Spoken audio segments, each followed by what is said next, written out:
Wow, that was unexpectedly fast. Hi! Hi. Try to get that That's a spot great start to the podcast. on. Good morning, good afternoon, and And you're good. frozen, Malk. Hopefully you're not frozen for long. You are to Hopefully not. me. Hopefully not. Yeah. Uh You're frozen for me, buddy. oh. Just not even kidding, you're frozen for me. Like all you're doing is this. Like seriously.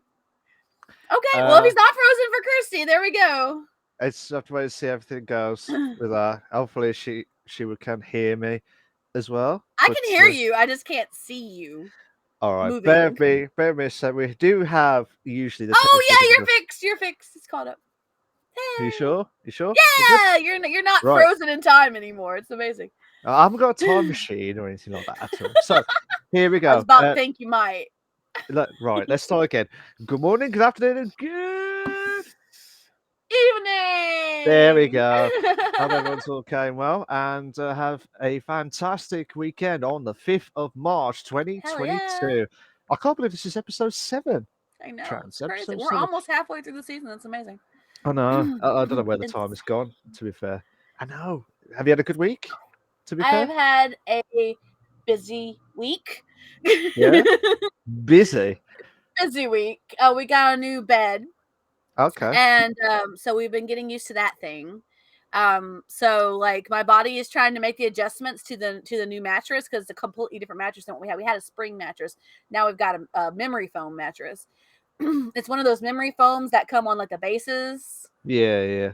Oh, poor Reese. It's sad that we're almost halfway through. It means we're closer to the end. Oh, I know, buddy.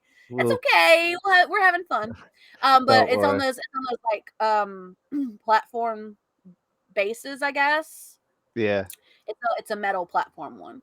So there's no box spring. So it's just the mattress on the base because it's not made to have a box spring. Okay. So yeah, it's like Yeah. a new experience for us, and like the bed set's lower than the old bed did. I mean, Yeah. it's cool. It's nice. I mean, we sleep all right on it, but my body's got to adjust to it because it's not used to it yet. So guess who's running on little to no sleep this week? Hey! So if you do notice any sudden expertise or experts analysis type stuff What? or out of the way or anything like that, you know what's happened from Chance's point of view as well. So Yes, Reese, me, 100%, ab- 100% me. I won't even absolutely, deny it. absolutely. We have got a fantastic guest this evening. For this podcast. Yeah. She's absolutely amazing. I caught her on a couple of streams in the past, and she did from when I was watching it was like the just chat streams, and I think they're quite good actually. The just chat streams, Yeah, and just to they're get nice. to feel the streamer and get to know them as well. 100%. And she's absolutely amazing. There's so many banters galore, and I guarantee you she would be absolutely amazing on the podcast. We already had before we started, so I'll probably get rinsed It'll be from fun. as It'll be well. fun. So can we introduce the lovely Kirsty Kryptonite? How you Hi doing? guys! Hello. Thank you so much for having me. I'm so excited.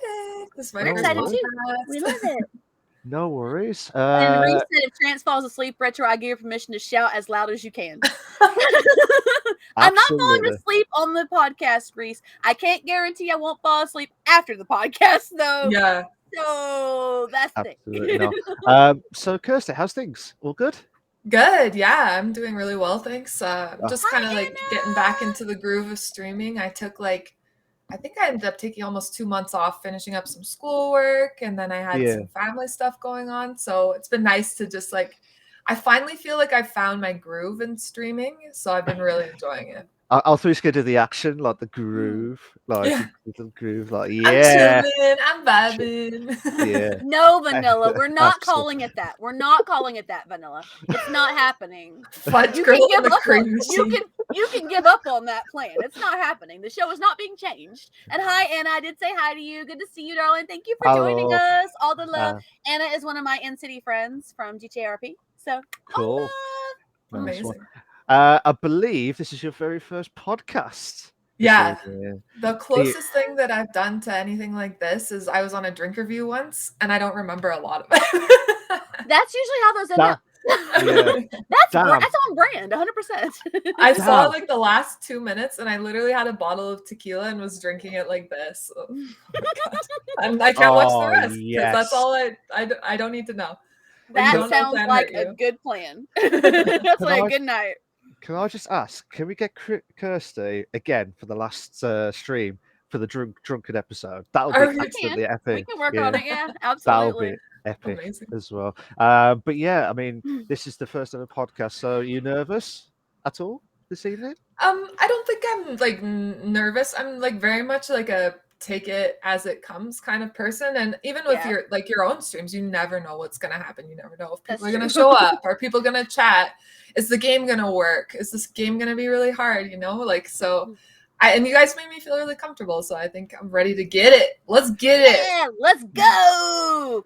Hi, Kel. I'll see you in there, I'll buddy. take- All the love to you, buddy. Reese, return of Pish Pash Posh. Yes. Yeah. Yeah. Vanilla goes, hi, Anna Banana. Hi, Vanilla. And oh my gosh, you guys are amazing.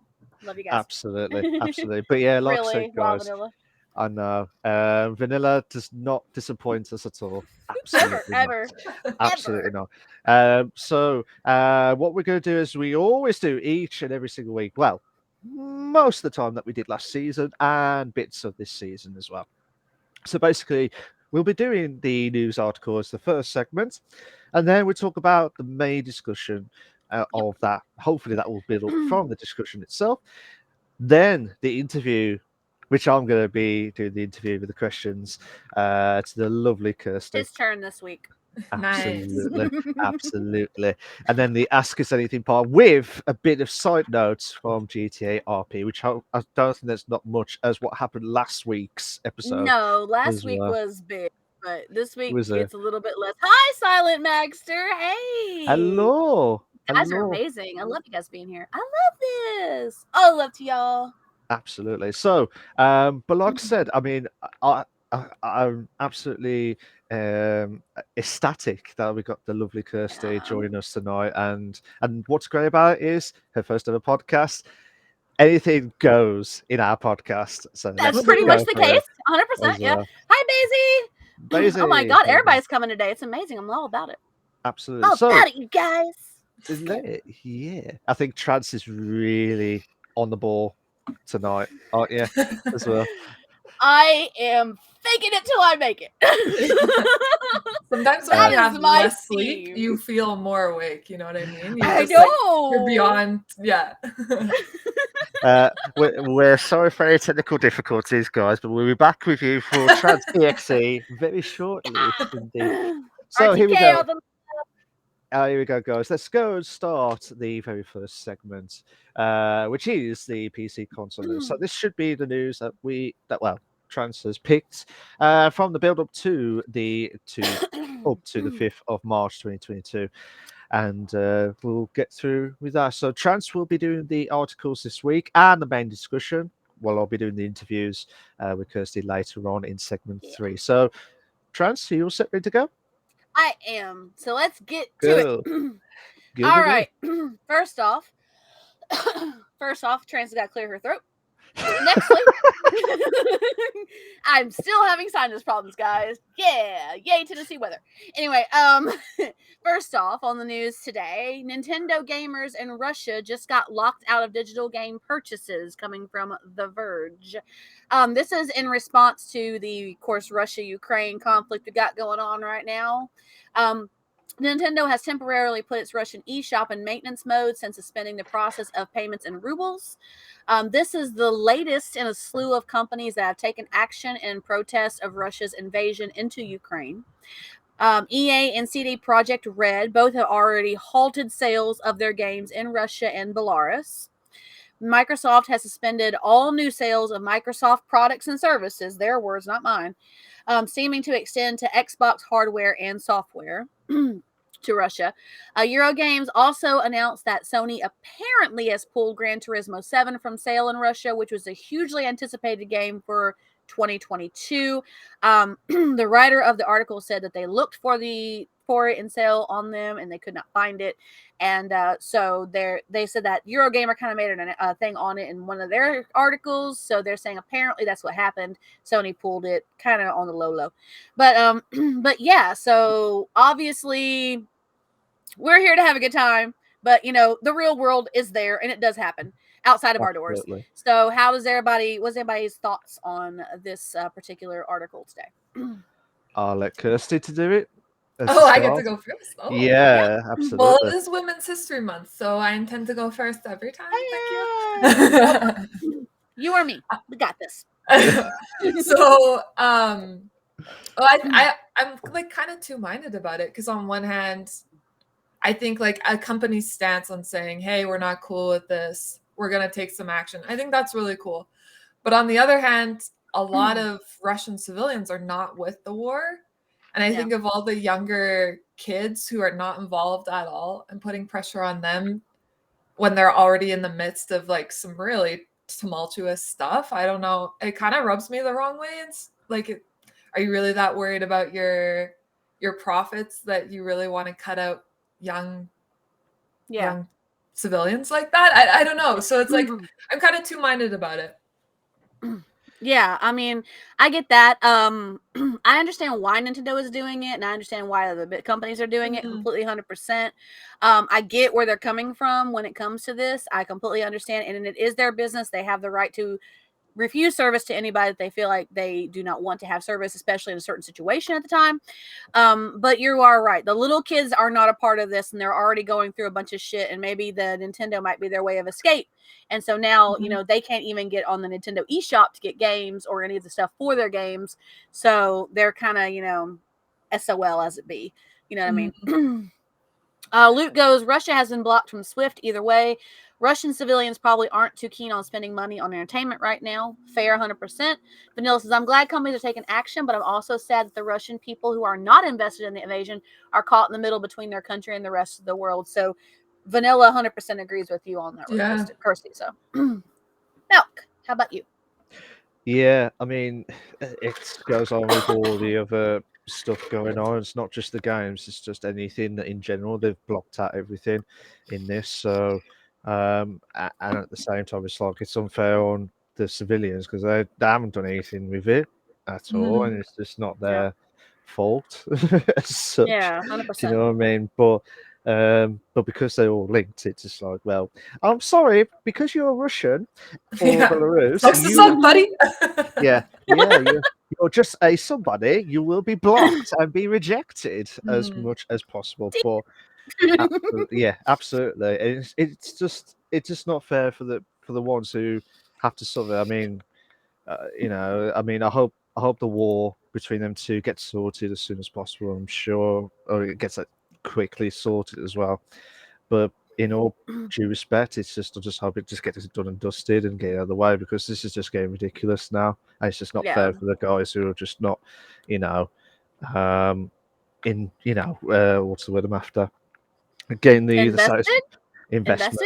Yeah, investment in the games that they're so eager to wait. Like GT7 came out yesterday, yesterday, and they pulled it off.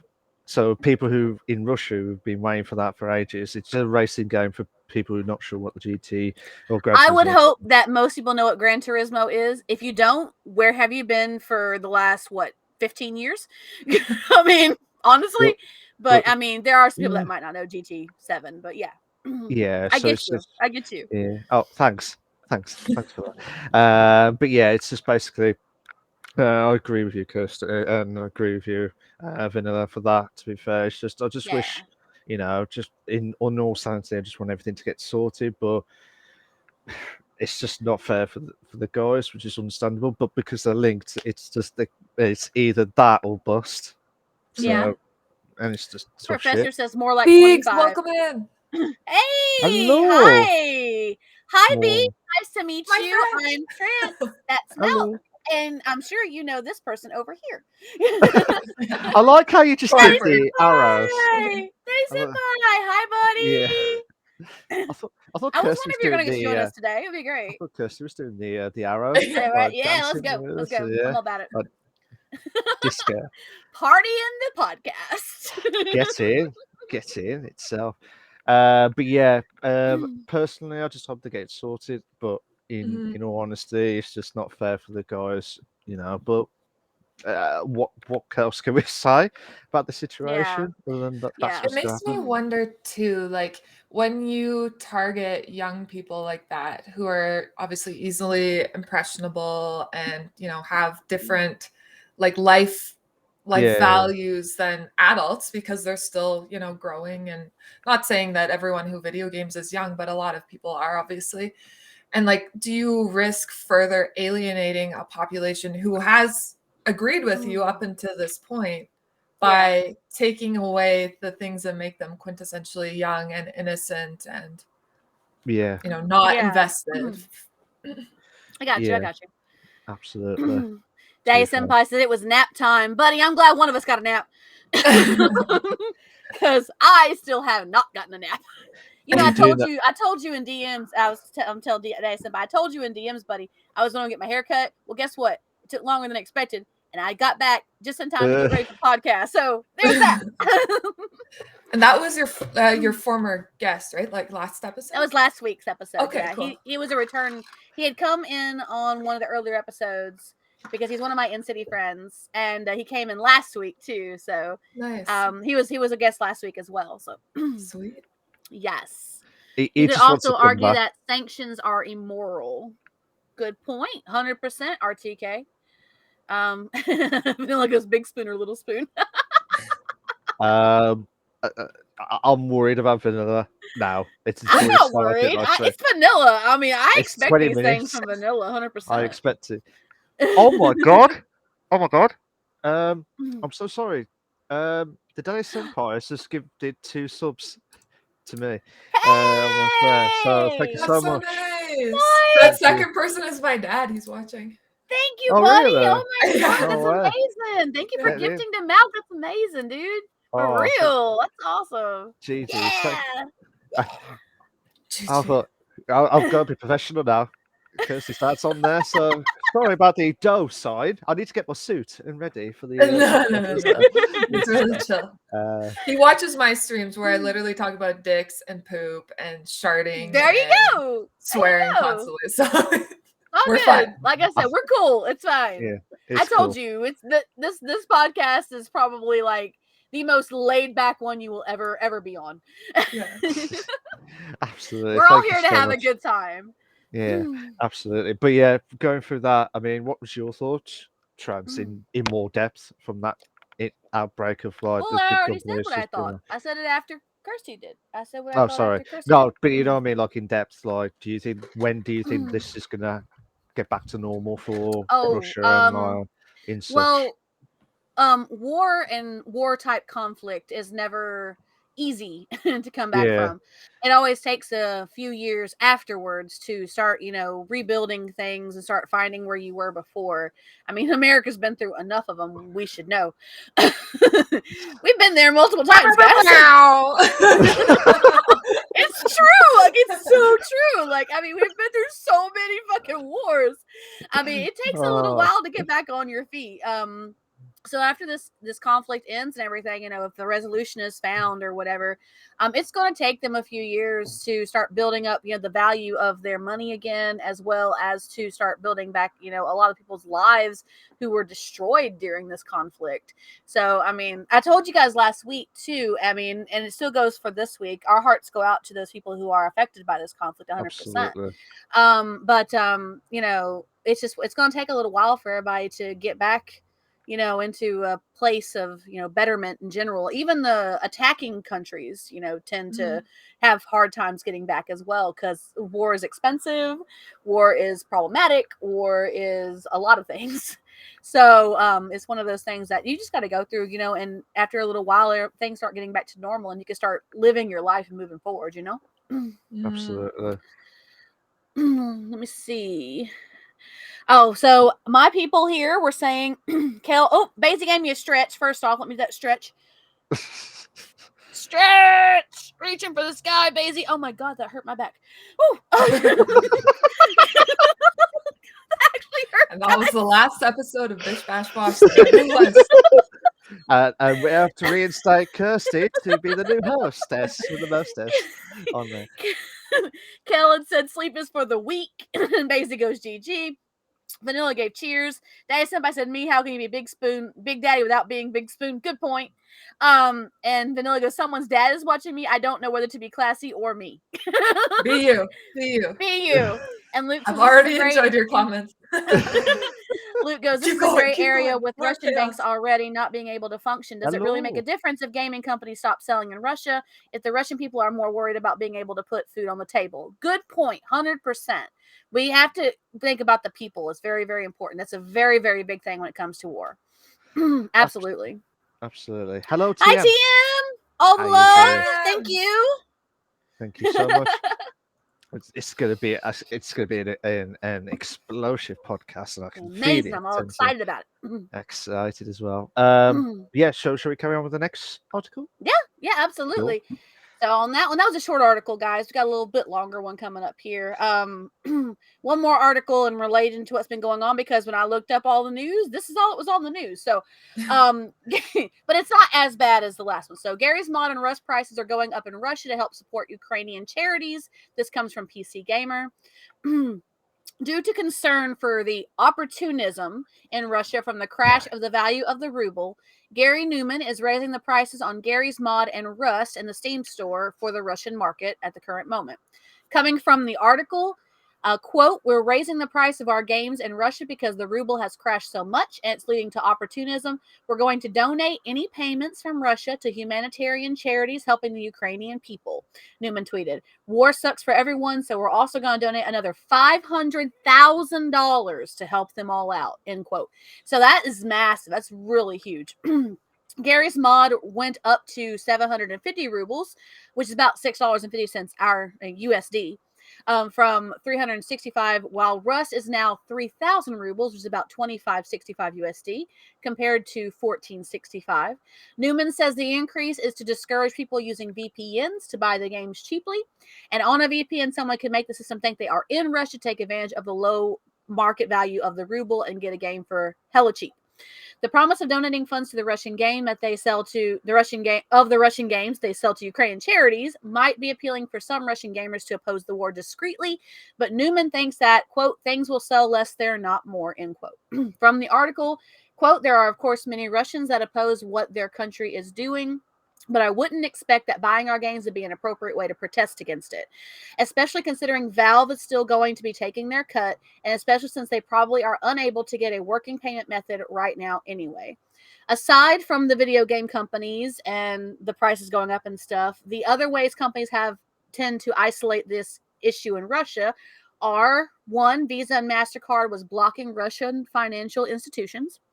PayPal is not accepting any new users in Russia, and restrictions or halting of business operations in Russia by Airbnb, Spotify, Volkswagen, Oracle, Netflix, Nike, and Boeing, and of course now Nintendo, which we just covered. So that's that.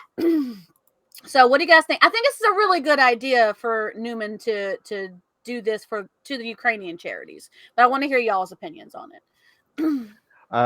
Since I put pressure on Kirsty, I'll start it off with this one. So hey, she expected to go first every time, Malk. Yeah. Just say okay. Kirsty, would you like to discuss this?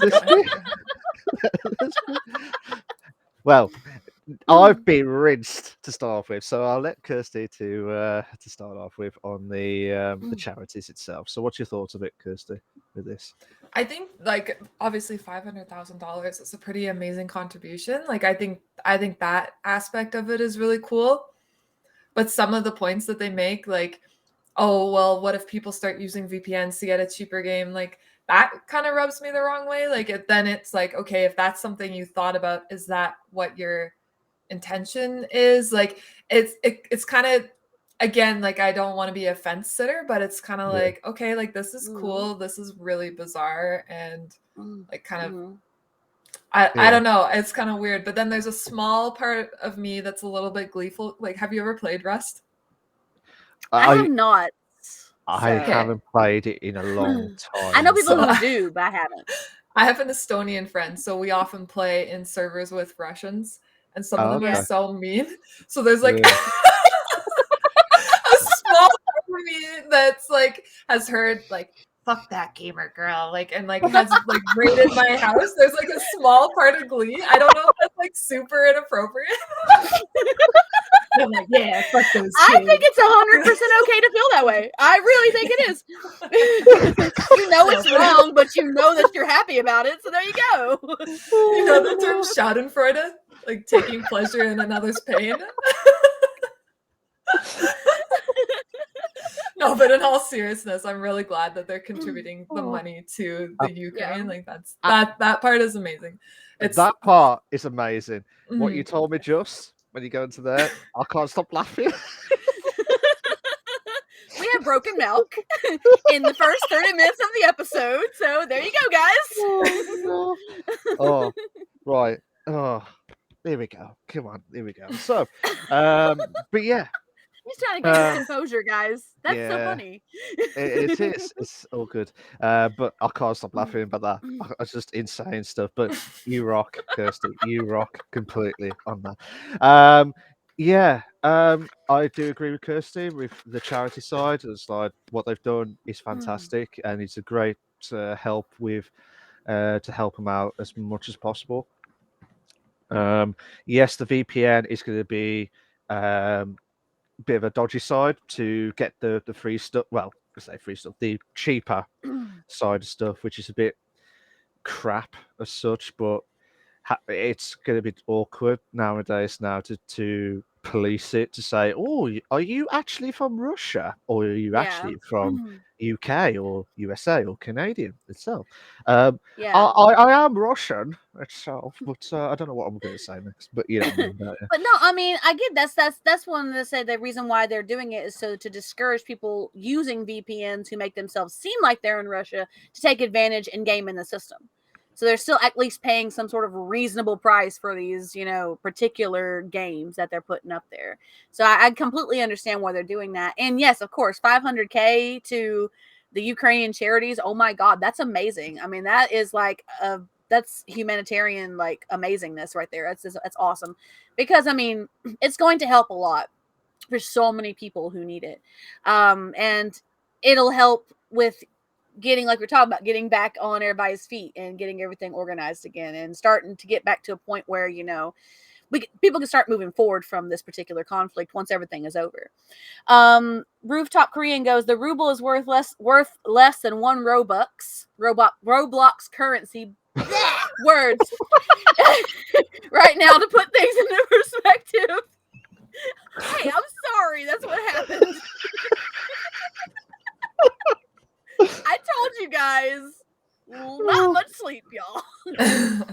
Daddy Senpai goes, it's weird thinking how different the USD is. I believe the South African rand is like 13 rand per USD. I mean, it changes per country to country. It doesn't normally fluctuate that much, though. Vanilla goes, I'm glad that companies are finding ways to help out. I just hope the money actually helps the people in Ukraine, since funding can often trickle into other things that don't directly help or aid them. Daddy Senpai says, Vanilla, I know what you mean. That's typically why you want to send the canned goods and non-perishables to places. However, it's obviously different in wartime. And Reese got a subscription to Retro by Daddy Senpai. So yeah, woo, all love. Thank you so much, Daddy Senpai, for supporting the streams. You're amazing, buddy. And Hedgehog says, thanks for the gift sub. You rock! Itself. Yeah, On that, 100%. to be fair. Absolutely. But yeah, I mean, I'm just hoping, as I said before, just hope that the war between those two countries gets sorted as soon as possible. Absolutely. But, I heard that Russia agreed today to meet a bunch of the international leaders. Oh, really? Yeah, I don't know what the outcome of that will be, because you never know with Putin, but at least there's some dialogue. Like, that's obviously a great place to start. Which is a big step. Yeah, a huge step. That's the big thing. Well, at least it's a step forward in the right direction, I know that, but it's you can't just turn back time and all the people that were died and lost during those war. How can you repay that or get the lost families and all the lost people that they've done? You're never going to get that back itself. It's a very good point. Don't get me wrong. We just all hope that the war finishes as soon as possible. I keep saying it every time, but at the same time, you're never going to get that back from those lost people and lost families and stuff. And just see how everything goes and stuff for each time, and just keep plowing on as such. But I don't know what to say, because it's just hard at the minute, because you just don't know when it's going to end. You don't know what's going to happen. It's just I could go on for days and days, and you probably get bored of me after that. So that's We the problem about this shit all the time, Malk, me and you. Outside of the streets in general. We haven't recently because we've both been busy, but we normally do. Yeah. RTK goes, bro, if the Russian diplomat is just going to try and justify what it does in Ukraine again, just leave like they did last time. That's a good point. 100% RTK, 100%. Absolutely. So, yeah. But yeah, do you want to do the last article? I will do the last article. There was one more I was thinking about covering today, but I did not cover it. If you guys want to hear what it was, I'll tell you about it. It's a pretty basic little article, but this one is the article that I was interested in outside of the war stuff, of course. So, last article for the day, guys. NVIDIA hackers leak employee credentials, threaten to release NVIDIA's most closely guarded trade secrets, coming from PC Gamer. Excuse me. All right. The hacker group Lapsus recently leaked the credentials of more than 71,000 NVIDIA employees when the company did not meet its demands. The data was stolen during a recent ransomware attack. The group demanded the company remove its cryptocurrency mining limiter, LHR, from the RTX 30 series video cards. NVIDIA did not comply to this request, and the group has since issued another demand and said if the company doesn't comply, they will release even more information. Lapsus has taken credit for the leak of source code from DLSS and 6 unannounced GPUs earlier this week. The additional demand on top of the removal of the limiter to the 30 series was that NVIDIA make its RTX GPU drivers open source. Lapsus is based out of South Africa and has claimed to have access to NVIDIA's server for over a week, stealing 1 terabyte of data during its ransomware attack. The attack was confirmed by NVIDIA in PC Mag, saying that, quote, a threat actor took employee credentials and some NVIDIA proprietary information from our systems and has begun leaking it online, end quote. At the time of the article, coming from the article, quote, leak of employee credentials includes employee email addresses and NTLM password hashes, which, according to Have I Been Pwned, are already being cracked and circulated within the hacking community. This seems to include past and current employees, since NVIDIA listed its current workforce at 18,100 as of October 2020. The group gave NVIDIA until March 4th, yesterday, to make all current and future GPUs open source. From the article, if NVIDIA doesn't comply, the group threatens to release information regarding silicon chip files and what it referred to as, quote, closely guarded trade secrets for graphics and computer chipsets, end quote, in a public Telegram message group.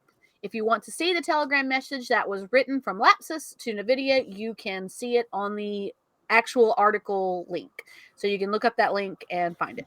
I'm sure if you look up NVIDIA hackers, NVIDIA on PC Gamer, you'll find it. So, all right. There we go. Here's the article. I'm the goat. I was expecting a link. I thought that he had gone and got the article for you guys, but the article is I'm the goat. I get it now. Yeah. I really thought he was going to do the link on one of our streams. Like, yeah, I'm the goat. And it's to his stream. I was like, yeah. Touche. It's a long article. He does shit like that all the time. He even does that to me in City. Like, shit like that. He does to me all the time. What? He's just going to say, here's the article. I am. No, he trolls me. He trolls me. I mean, he does. Okay, and since it's character, he does it in a different way. But he does it to me in chat, so he does it to me in there too. You know you do, Day Senpai. Come on, 100%. So I will let you guys start. How do y'all feel of this article? What are your thoughts on this hacker group taking all this information from NVIDIA? Again, I'll start with Kirsty because I did that before, and let Kirsty do it again. I just I that's there's a lot to that article that like I don't totally understand. Like I don't understand open source and stuff like that. But what the thing that I can get my head around, I think I've got this right, is that I don't understand why they're taking employees' personal information and spreading that.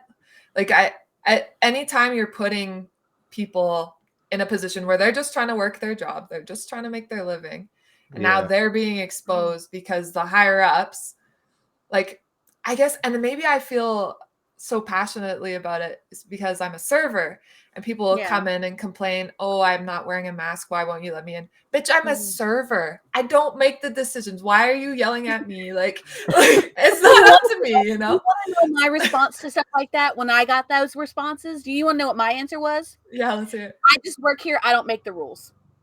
Yeah. Sorry, I don't make the rules. I just work here. That's the policy. Yeah. I can't do anything about it. I'm sorry.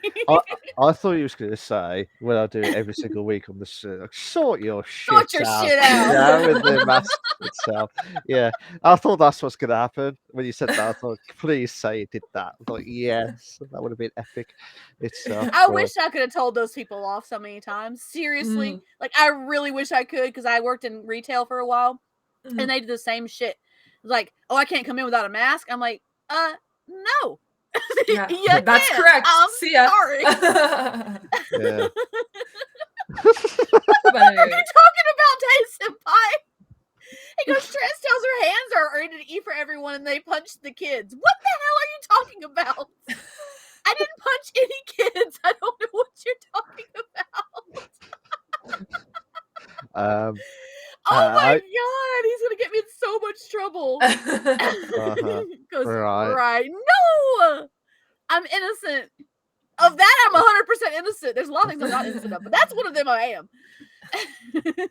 If I was you, Trans, I would stop right now because he'll probably think differently and everyone else will think differently.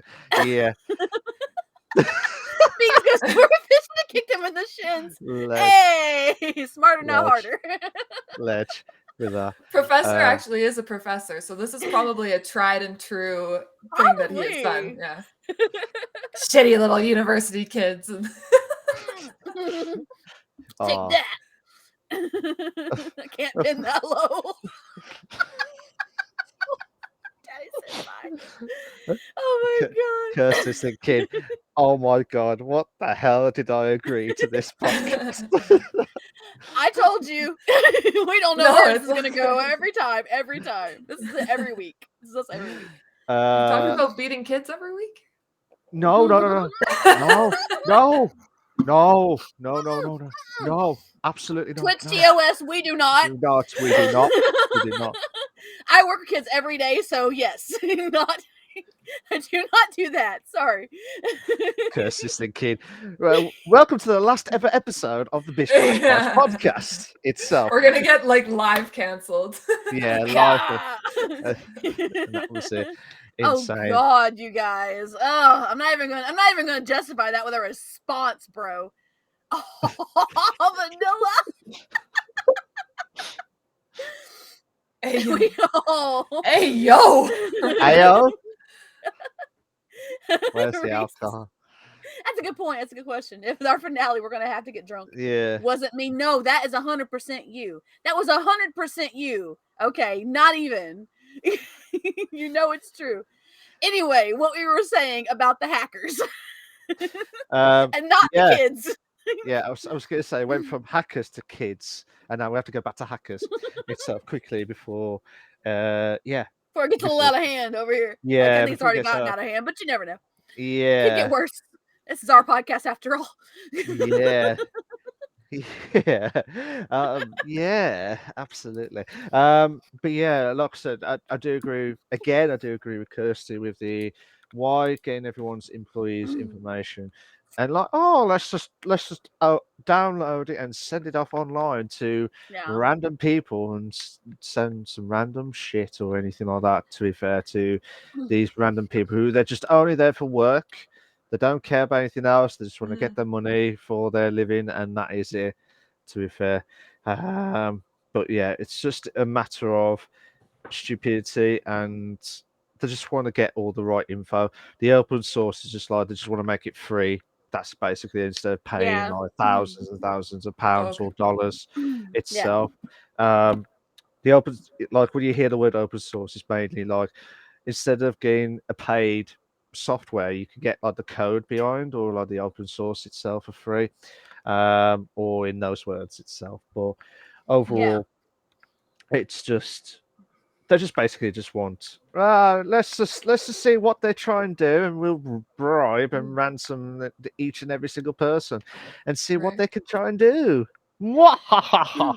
I feel And that'll like be it. the releasing of the credentials and getting them cracked and already circulating, excuse me, sorry, is to make more people to come to their side. This seems very much like a movie type thing. You know, you'd think this would be like a movie scene where they get the ransomware, they get the information, and they crack it and they circulate it, and then they bring the company down from inside. You know, I mean, it's one of those things. Kirsty. I love it. I Who's love it. that? It's amazing. That's amazing. I love it, Uh, Kirsty. It's amazing. I like how the professor says maybe they are hacker children. They And then might be Kirsty- hacker children. You might be right. These Yeah. little prodigies, man. And then Kirsty, I know it just said eat the rich itself. Well, back on topic, people always target the working class. It's just time for us to revolt. And that's what she responded to. Absolutely. Just cosplay as whatever I have Xander wear that night. 100%. 100%. Because I never Absolutely. know what his outfits are going to turn into in City ever. I mean, he's been doing pretty good, but now he's going to probably do something crazy now that I've said that. 100%. For those who don't know, for those of you who are in chat and don't know, and Kirsty, you as well too, since you've just joined us, Daddy Senpai plays the character in City that is my in City character's boyfriend. Fiance, actually. Fiance. Oh, okay. So they've been spending a lot of time. So this gimp suit thing they're talking about is a previous experience that we were talking about at one point in the podcast. And Olivia, my character, was dancing, and he was there at the strip club in a gimp suit and leopard shorts. Oh, I there feel you like I go. have to Google what a gimp suit is now. When you find it, you'll understand. It'll make when you- sense 100%. Yeah, you'd be like, I wish I never. Guys, That'll be it. Yeah, that's the reaction. Yeah, I should have gone incognito before I looked this up. But yeah. Professor. Please get the popcorn. You got some for us? Come on. Now you know what that is. Ledge. Kel, how you doing? It's just if I could hack, I'd just rickroll companies all day long. I love it. Yes. So amazing. Such an amazing plan. Absolutely. Mad scenes to be fair. But yeah, I just hope that they sort the shit out. Sort their basically. shit out. Yeah. To try and stop them from doing it every time. To be fair, 'cause it's just number one crime, isn't it? Like, Yeah. oh, let's just get all the info and bribe the company to like give us your money, man. It's like the Stewie moment with Family Guy. Where's your money, Yeah. man? Like, and itself, but it's just insane, and it's just downright freaking disgrace from them. But at I the same, mean, if they're smart enough to hack, more power to them. I mean, I respect the skill it takes to be a hacker. I don't respect what hackers do, but I respect the skill it takes to be a hacker. So you got that from me, at least. Yeah. Cyber attacks are huge, though. Like, they own companies, on people, on everybody. And it's insane that there's people that are smart enough to do that shit. You know what I mean? Yeah. It's scary too, because it's just like, okay, if we can do it in this huge, this is it a software company? I don't even know what to describe it as. This is a hacker group. This is particularly a hacker group. NVIDIA is hardware and software, actually. Hardware and software. Okay. They release drivers and they release the actual GPUs, the actual graphic processing units. So, but it makes you think about like anything that you keep online. Like, it doesn't, like, if like if you're just part of a company that might get hacked, like what does that mean for you? Yeah. It's absolutely.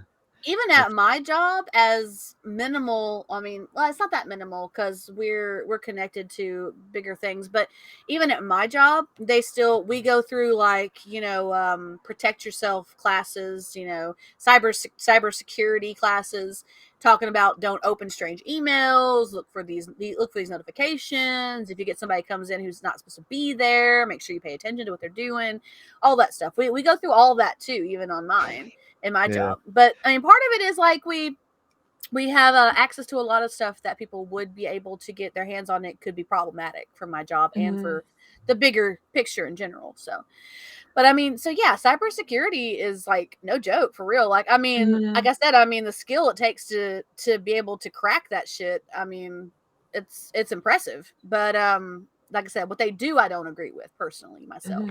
Yeah. And NVIDIA is one of the biggest probably one of the biggest developers of graphic processing units, graphic cards Graphics out cards there. mainly. Yeah. There's so many companies that use their software and their hardware and just resell it under their own name. Like MSI does NVIDIA cards and their drivers. I mean, AMD has them. So many people, so many companies use their drivers and their, actual graphics cards that, it's huge for them. It's like one of the biggest in the world. And I mean, professors like, you had to go big or go home. You got to do time to be a real hacker. I mean, absolutely. Absolutely. And vanilla. Damn vanilla. Unbelievable stuff. Vanilla goes, cyber attacks are going to become more common as the years go by, both ethical and unethical incidents. 100%.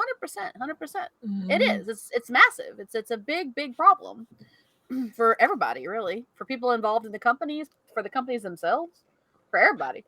Yeah. It's just been mad, to be fair, but... Oh my God!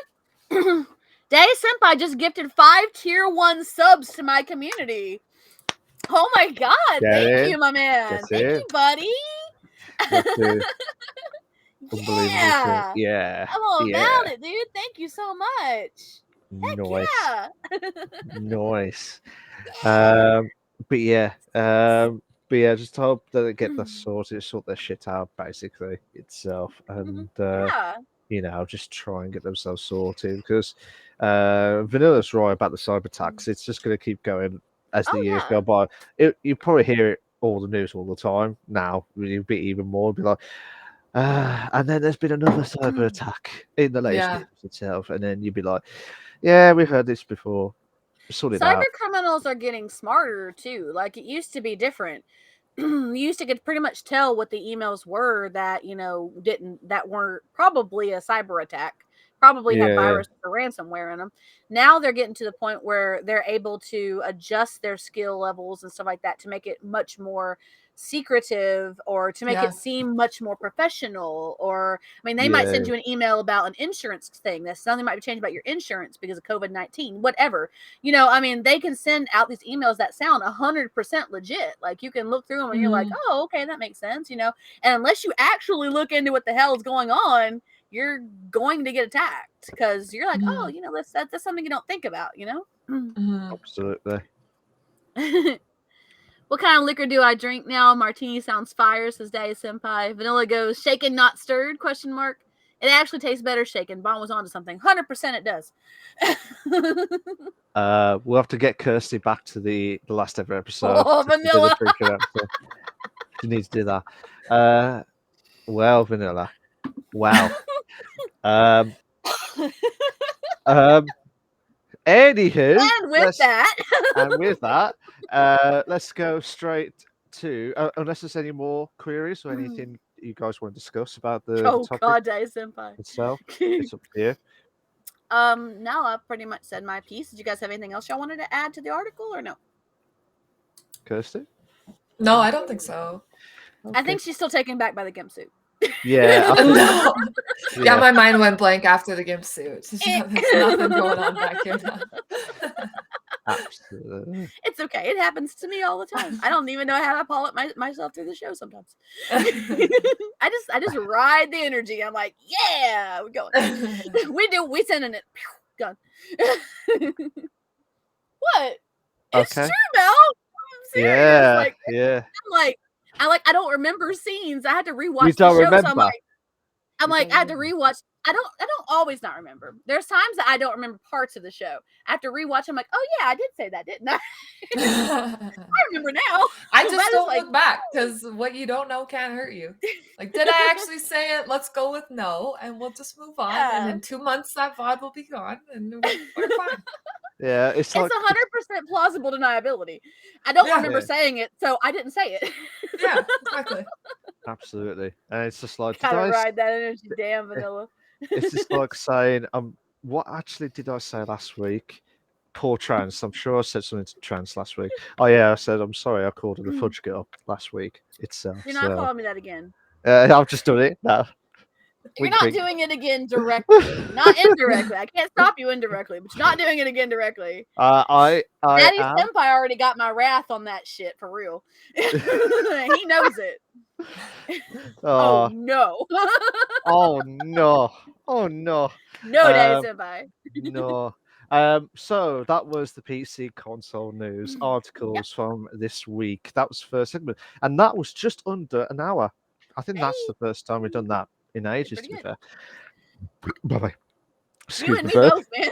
Excuse The the burp. I synchronized didn't mean to do that. belches. There we go. Yeah, my bad. That was a bad burp on that one. So segment 2 is the main discussion topic. So this is where could be a topic that's being related to the 3 articles that we discussed, or something completely different. So Trans will still be doing the main discussion topic, Yes. and then we'll come up to the interview questions, which Kirsty, she's eager to find out what the questions are. That's Malk's favorite part. I'm not even gonna lie. He Oh loves yeah, to ask anything. He He absolutely loves to that grill. thing. He does. He loves to I- get grilled as well. Oh, I feel You know you smoky. do. You know you feel- do. I feel smoking on that. To be fair, I don't know what to Anyways, say. I don't know what to say now. I'm getting on rinsed. that note, y'all. On that note, Okay, so moving to the main discussion, guys, we're going to talk about we're going to talk about something that's related to an article that I originally was going to include in this week's news, but I did not. I took it out. And I figured we could discuss it instead. Most of you guys probably have heard about the Artesian Builds catastrophe that happened with the streamer that won the Artesian Builds computer, because they do a drawing, and you have to have the table in your about information, and you have to be affiliated with them and all that stuff. Most of you guys who have heard about that probably know that the CEO of Artesian Builds was extremely rude to this poor streamer, this poor girl, on comments that was made. So we're going to talk about the grind of sponsorships, affiliations, and rewards for small streamers. This goes to the fact that what happened with that Artesian with that Artesian Builds situation was, so her name was drawn from their monthly giveaway. I think it's a monthly giveaway. And brand new computer, fully built from Artesian Builds, huge company, all right, massive. She was affiliated with them. She had their table down there. And then the CEO wanted to back out of giving her that PC when, yep, that's the one. That's the one, Vanilla. When they looked into her history, found out, one, she had no clicks on her affiliation link with the site. Two, she had less than 5,000 followers across all socials. So he was really rude about it. He's like, no, we're not doing this. He's like, look at this girl's, socials, look at her followers, and they offered not to give her. Now, Intel actually sponsored this giveaway, and they stepped in on behalf of the streamer. And then the Artesian Build CEO put out a public statement apology to the streamer in question, and she pretty much said, fuck you guys. Yeah. It's pretty much how she felt about Go it. And off. I understand where she gets it. I guess she said, all it says is you had to have a table in there and da-da-da-da. And she's like, and I had that and I was set up. I won that fair and square. I should have gotten my build. And then Intel stepped in and the CEO put out a public statement apology to the streamer in question. So I would like to hear y'all's inputs on what happened with this particular streamer, as well as our own experiences with affiliations and grinds for sponsorships and any kind of rewards you might get and the fine print that goes along with all that shit.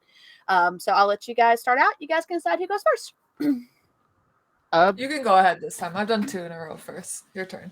Okay. Thanks. Thanks. You're Um, welcome. So my thought of this, fair freaking play to the streamer for Mhm. with that reaction itself. Yes, I would be in that same position if that happened to me. I'll be like, well, fuck you guys. I'm not going for that again. You know what I mean? It's just like, why would you go for that company again when they're being arseholes and just being arsed to the streamer? And especially if it's a streamer that's so popular, like thousands and thousands of views as well. You don't want to have a bad reputation as well, but at the same time, you don't want to get fucked over by some idiot from that what was it, Artisan Builds, correct me if I'm wrong. Yep. So and fair play to that streamer because that streamer had the right to say, I've won this fair and square. Where is it? Where's the fucking PC that I got Exactly. do you know what I mean? Sort their shit out itself. 100%. Absolutely. But yeah, if the streamer goes to a different person, to a different build, fair freaking play, deserves it 100%. The grind with the sponsorships, the affiliations, the affiliate. When we had it on Twitch, it took me a month to get the 50 followers and the 3 average viewers that we had with the Yeah. 50. But the sponsorships, it was so difficult to find a sponsorship that could integrate with the streamer, like with myself. Yeah. Yeah, totally. And correct me if I'm wrong, unless you guys have had different ideas or how to get it, but I was more struggling to find sponsorships than I have been to try and get affiliates more as such. And when you do get that reward, once you get spotted, it feel like you've just won £1 million or $1 million or $1 million Canadian Yeah. dollars itself. 100%. You know what I mean? But at the same time, it's just pure luck and get spotted. And if you like all of us are streaming on Twitch or YouTube or any other streaming services itself, like Mixer back in the day before they cancelled itself. Yeah. So it's just a matter of when's it gonna happen for all of us, because all of us ain't gonna have the same priorities. It's just gonna be lucky and just hope that you're really good at the games itself. Do you know what I mean? So Yeah. but I don't know about you guys, but I've had trouble struggling to get a sponsorship until I found a place where they were applying for sponsorships. They were only minor companies. They were only minor. They weren't like big companies like Nvidia or whatever, or the other shit itself. But it was good. There was one called Fatal Grips that I got. Yeah. You had the Velo Grips one, I know. Yeah, and it was an easy process. The others, they were like, oh, you need to have hundreds of thousands of views on Twitch or 10 million followers. And like, are you freaking serious? Sponsorships is more difficult. I've experienced more difficulties with sponsorships than I have with affiliates or rewards.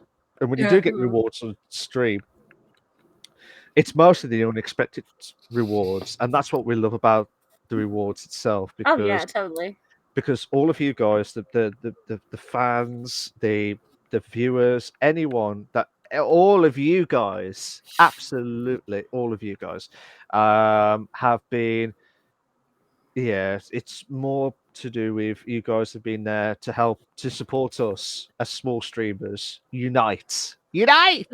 Itself. Small streamers for life, maybe. Yeah. Yeah.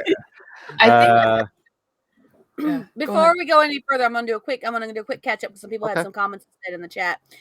So one thing, Professor Beeks says half me thinks the sexual innuendos in chat are wild, the other half me clicked follow. So welcome to our streams, Professor B. Congratulations, you are now part of the community. Let me see. So, artesian builds, vanilla, like we've established, eat the rich. That's what Daddy Senpai said. Vanilla says none of what the CEO talked about disqualified her from winning. He changed the ruling last minute, live on stream. 100%. That was the biggest thing. Was the raffle in for people they sponsored? It was an ambassador thing. The only caveat for the contest was that the winner be an ambassador for the company for 3 months and more. You see, he just threw a tantrum, and Daddy Senpai goes, "Let's just riot, renegade for life after all." R.I.P. Mixers. Vanilla goes, streamers had to be more than weary of brands and networks to be a part of. More often than not, they do not care about who is under their umbrella, just how much money they're accumulating.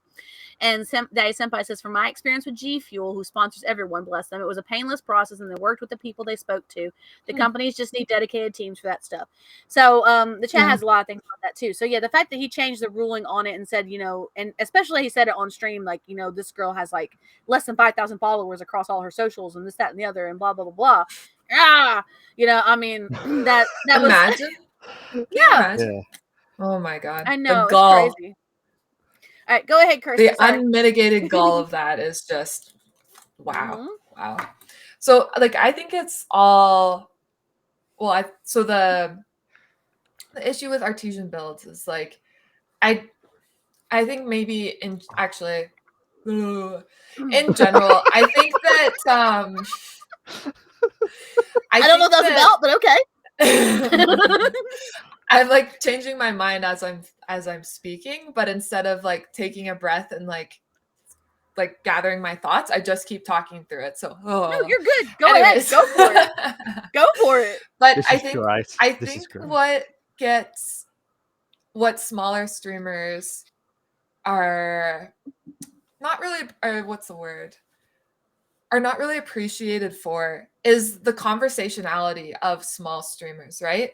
When you're watching a stream with 10,000 follows and there's 500 people in chat and the streamer's like, and by the way, please buy this microphone. It's amazing. Like, do you feel compelled to the same way that you would feel compelled to somebody that you feel like you personally know? Yeah. Or you know better and you genuinely trust?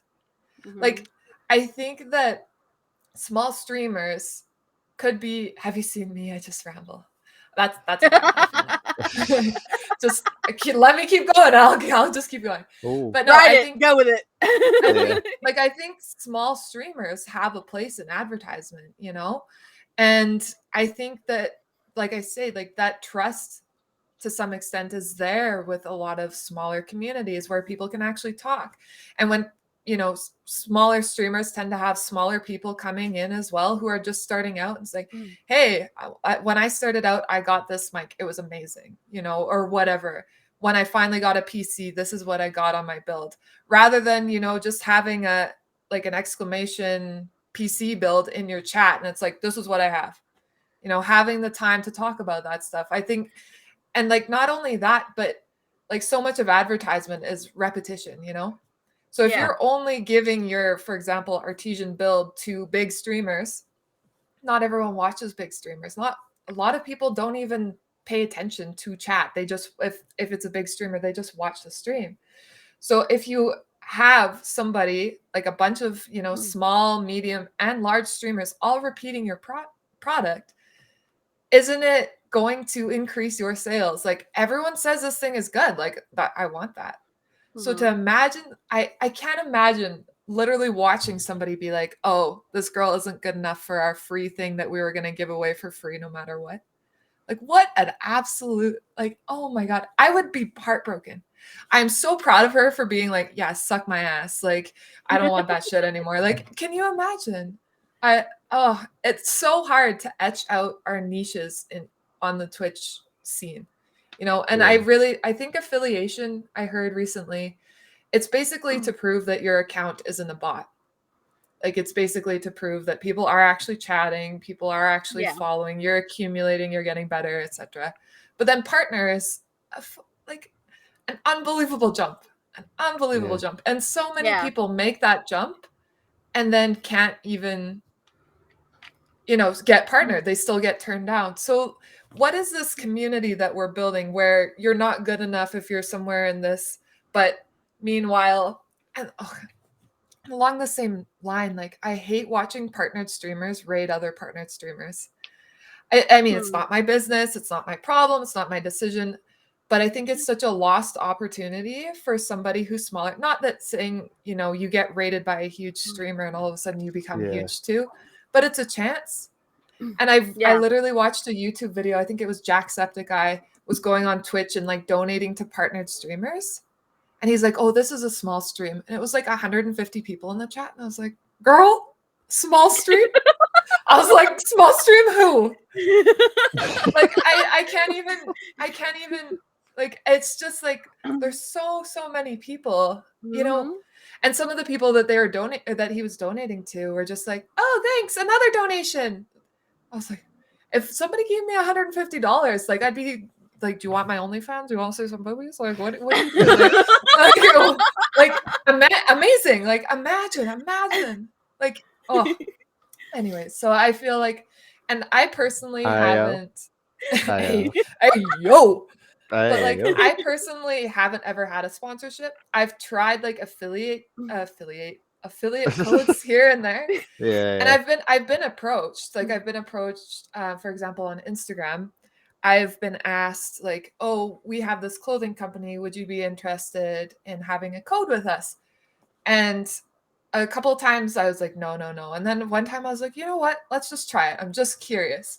So you have an OnlyFans? No, I don't have an OnlyFans. Why would you sign up? Would you sign up?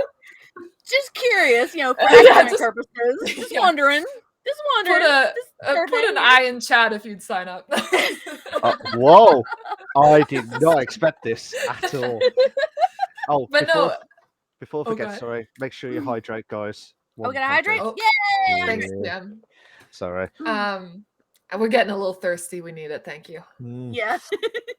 From the OnlyFans part itself, yeah. But so this one company, I was like, you know what?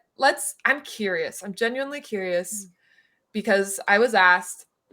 I hoped for the best, expected the worst. And so I was like, okay, like if I was to do this with you, like what are the terms? And they were like, okay, like you have to buy some of our clothes, but we'll give you 50% off. And so I'm like, well, 50% off clothes. I was like, okay. And then I was like, and then how much would the benefit be for my viewers or my subscribers or whatever? And they're like, it's 20% off for them. And I was like, you know what? That's really not a bad deal. So I was like, okay. So I look at their website and the clothes are like, each piece, doesn't matter, t-shirt, pants, everything is $100 on the dot. Everything is $100.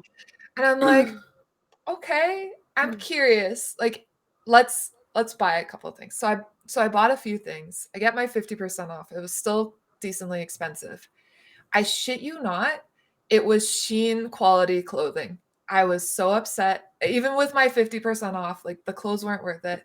One thing didn't even fit.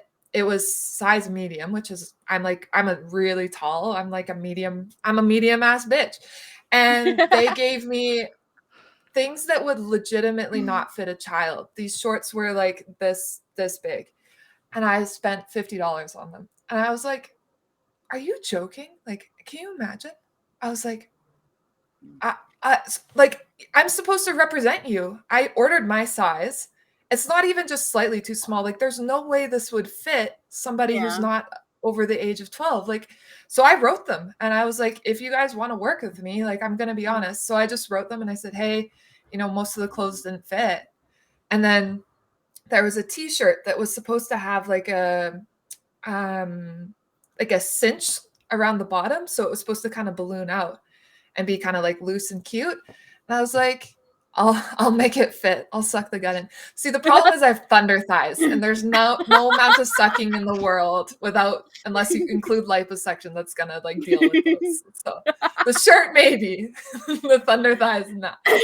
But anyway, so I said, and by the way, like, this t-shirt, A, it was also very small, but B, it didn't have this like cinch that it literally was called balloon waist shirt.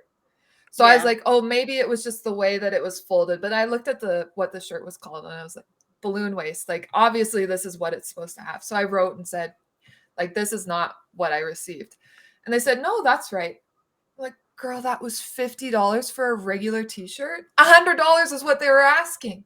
Yeah. So I didn't say anything else after that. I just took my losses, basically. I'll try and sell those shorts to a small child, I guess, and just cut my losses. Here you go. Wow. Imagine. And I mean, I guess if like a company's not willing to just give you stuff for you to show, like, of course there's like indicators and red flags when you're agreeing to do some sort of deal like that. And I had a feeling it wasn't going to turn out, but I was morbidly curious and I was so disappointed. And that makes me feel like, I don't need a sponsorship. I won't pursue something like that.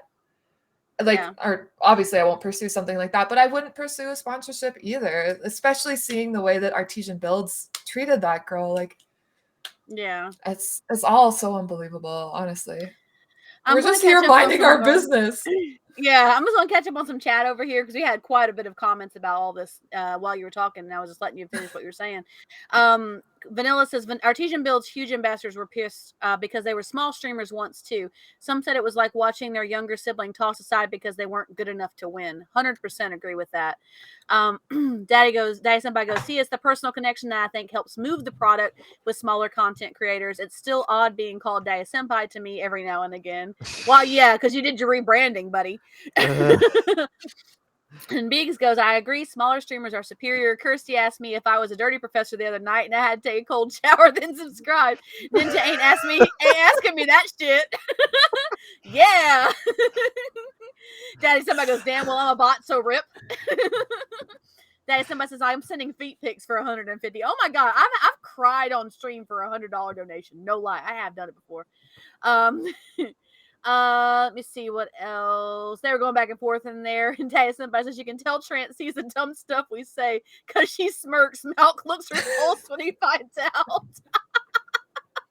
Yeah. And Taya Senpai said, Thor ain't got nothing on my thighs. Vanilla says, I wouldn't say Malk looks repulsed, more of a horrific interest. And Biggs goes, Kirsty is a small soul streamer. It's not about money. 100%. I mean, I have had affiliate links before. I used to have CD Keys. I used to have a few others. People didn't click on them as much. I had the advertisements. I still have them somewhere, but they're just not active right now. They're dormant. But, excuse me, guys. But yeah, so, I mean, I had all that. But I wanted to do sponsorships, but I, didn't think that I was going to get picked for that stuff because I normally am not picked for that stuff. So when I get something that comes my way unexpectedly, a big donation or a big bunch of gift subs or whatever, I mean, Malk, you've seen it. And I know you guys in chat have seen it too. My reaction, is genuinely like, oh my fucking God, that's crazy. I get rated by 5 people. I'm like, hell yeah, I got a rate. Yeah. But I also want to say on that thing we were talking about how, bigger streamers supporting partnered streamers and stuff. I have somebody who I follow who I absolutely adore what he does when he does his ends of his streams. I haven't watched his show recently, so I feel really bad for that. I really am trying to catch him, but he's such a weird hours from mine. He actually, when he's doing a game and he goes to raid a streamer, because he likes to raid at the end of his streams, he goes through the list and looks for small streamers to raid, specifically small streamers.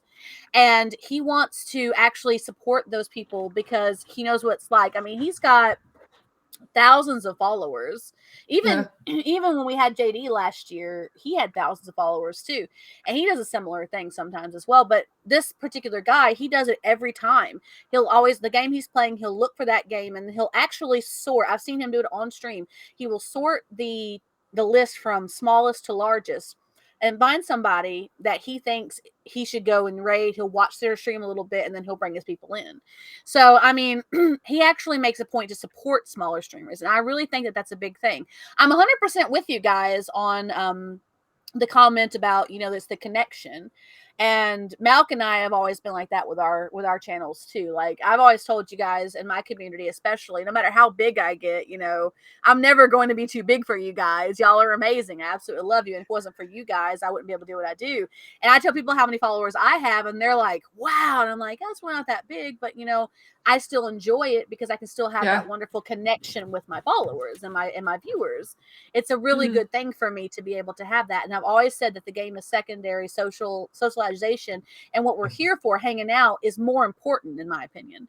So I 100% support that. I think that small streamers should get more recognition for their connection with their audiences, and they are the ones who would definitely be able to push that, that affiliation or whatever, provided that they're able to constantly acknowledge it or whatever. The comment you made about having a command for PC specs, I kind of made a little like because I kind of have that too. But if anybody asks me about my PC, I can say, hey, I have this link here if you want to check it out, and then if they have any more questions for me, they can ask me, and we'll just go into discussion from there. So I mean, 100%. But I don't just do it and say, here's my link, good luck figuring it out. Don't ask me shit about it. But I mean, I actually make a point to communicate and to try and be 100%, interactive with my community always. Whenever I stream. Oh my God, we went crazy again. Go ahead. Along the lines of rating people who are playing the same game as you, I've definitely had that happen too, and I've done it as well. But have you ever rated somebody who's asked you not to return? No. Because we had that. So I used to try it like when I was playing like a different game, like other than like COD or whatever DBD that are a little bit more mainstream. Like we rated somebody and really liked the guy, but we started going back. We're like, oh, this guy's pushing affiliate, like we're gonna help him get there, and the whole community was just jumping right in and chatting away. And he actually turned stream off, and we're like, oh, what happened? And he DM'd me and he said, please don't ever come back here. He's like, you guys don't care about the game that I'm playing. Like you're not talking enough about this game. Like it's really uncomfortable for me. Please don't come back. Whoa. What? I've never felt more embarrassed or sick to my stomach in my entire life. Oh my God, I would be that way too. I'd be like, oh my God, really? Sorry. Yeah. Sorry, dude. Can I just say, and I'm saying this on live stream, I don't care if I get kicked or what, but if I have a shotgun to that streamer, I wouldn't be surprised to be in prison after that, because no, but it's just really gobsmacked. It's like we're like small streamers. That's where everyone has been started in their career before they go massively big, like massive itself. But when I've just heard that from Kirsty's point of view, I was thinking, shit, I need this guy or to get shot, because how dare they do that and stop the stream and just say, well, don't ever do that again. Like, well, it's really? it's like saying, Kirsty, do not ever do that to me again, like on the stream itself. But I'm like, it's just like, fuck you. Yeah. Fuck you. Yeah. It's just I don't know if you could be more well-intentioned. What the hell? Right? Like, how can you be more intentioned than, here's a bunch of viewers, I want you to hit affiliate. And not only did we just like raid and dash, like we're continuing to come back, it was just like, my feelings were really hurt.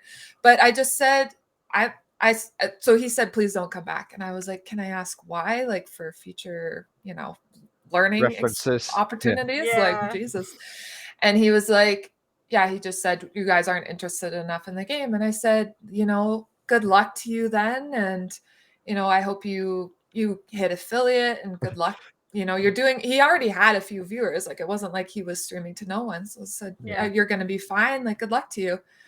And then he wrote back like something kind of like passive aggressive, like, please unfollow. And, and I was like, so I didn't unfollow because I just was like, okay, like I won't be reactionary. It just is what it is.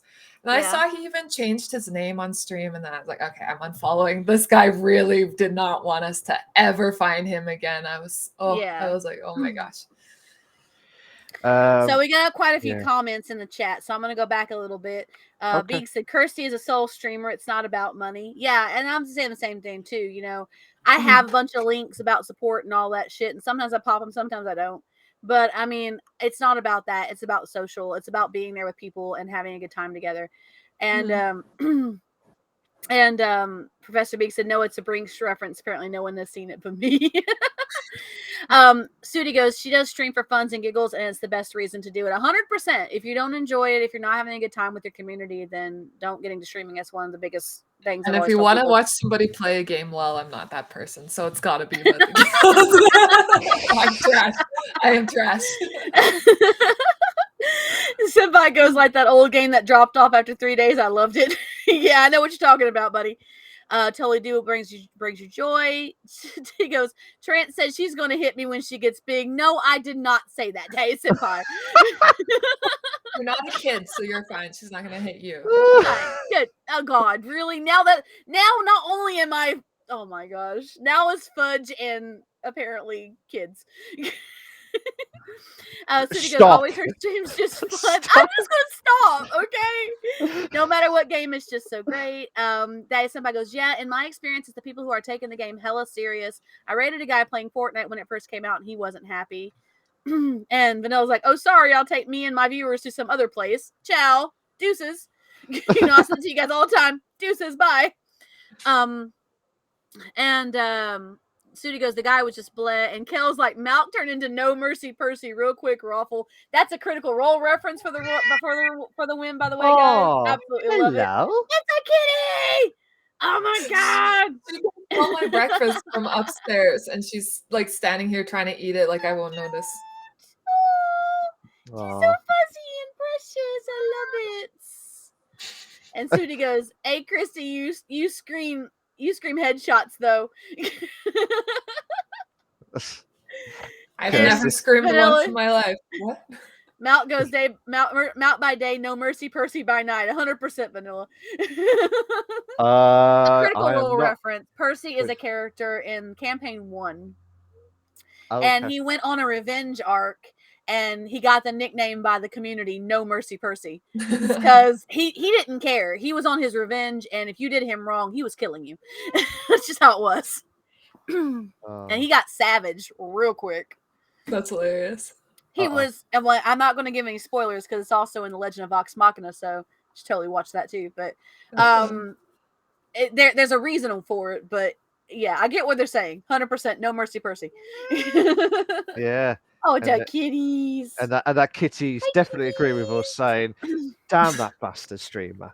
Yeah, that bastard streamer. It's Kim goes, Kirsty and pretty much everyone from the community, such as Sudi, are so supportive. I wouldn't have got as far as I have without them. I didn't even ask. They just helped me. Yeah, 100%. Yeah.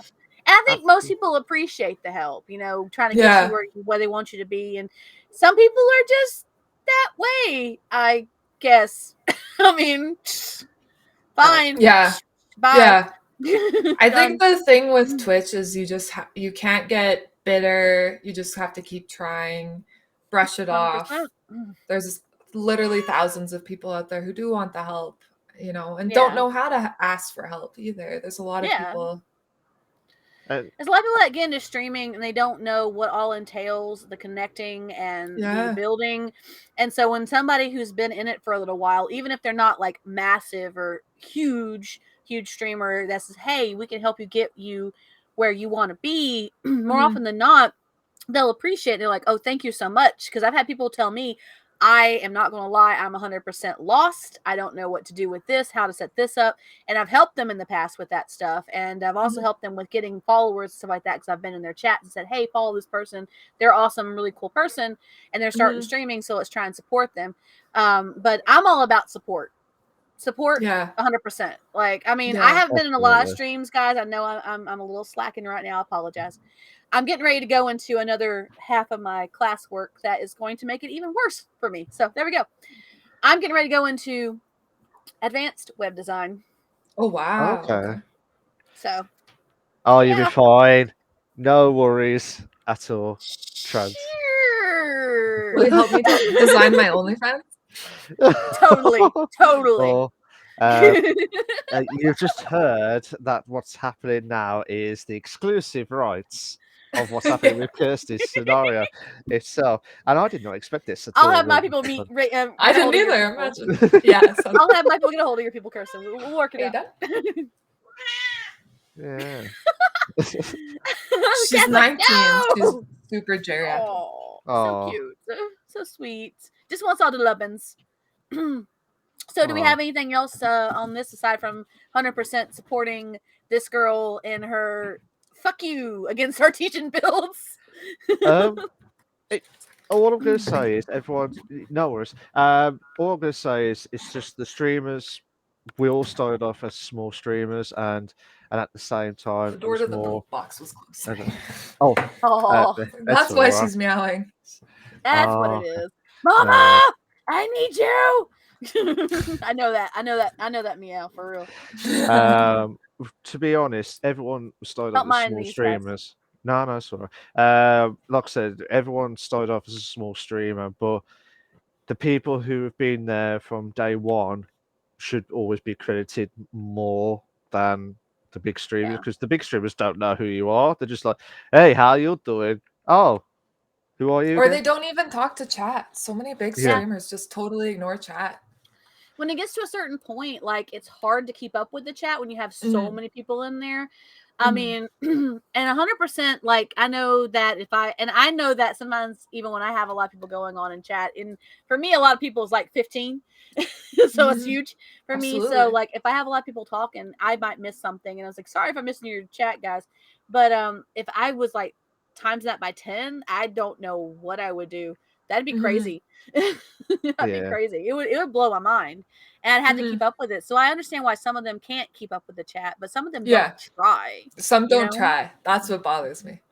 Yeah. Like just reading like a comment here and there and like responding to that. Sweet, cool.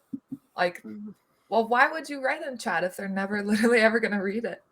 True. That's kind of crazy. That's a very good point, actually. And those people, they don't care.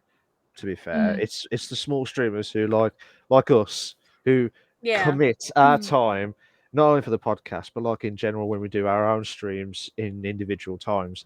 It's like, oh, thank you to everyone that's contributed so much, because you've been here. Could be your first day, could be your, not saying your last, but you've been here for like 200 times, 500 times, whatever. As long as you're there from the start, that's where the the best ones ever hit in. And you're all awesome. You guys, you're all awesome. Yeah. I need to said awesome. Y'all are awesome. I need to said awesome instead of awesome itself. I do Awesome. apologize. Okay. Awesome. Yeah, I Milk. meant that. I meant that wrong. Sorry. Awesome. I can't pronounce the words. It's your fault, Trans, for the words. How is it my fault? Oh, It's not my fault. you what, mate? You are. You what? In it. Absolutely. In it. Yeah, bro. Sick. That was good. It's it.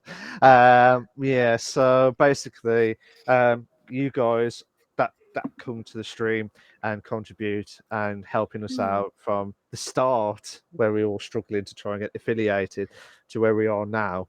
I mean, without your help, there'll be no streams, there'll be no 100%. contributions. Yeah. 100%. Absolutely. I And spend like 5 minutes at the end of my streams to oh damn day senpai.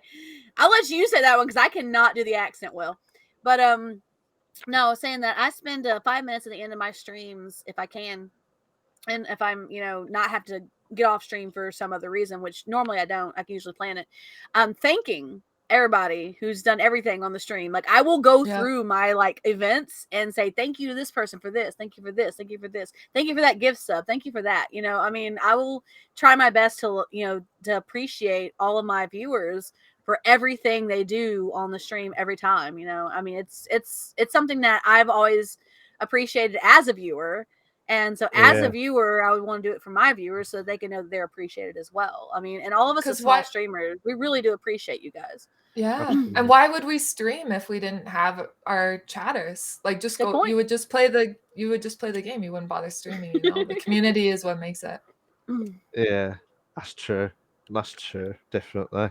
Daddy Senpai says that's what happens when I don't read messages before I send them. Yeah, when he said you what on that. You won't. You what? What? Vanilla.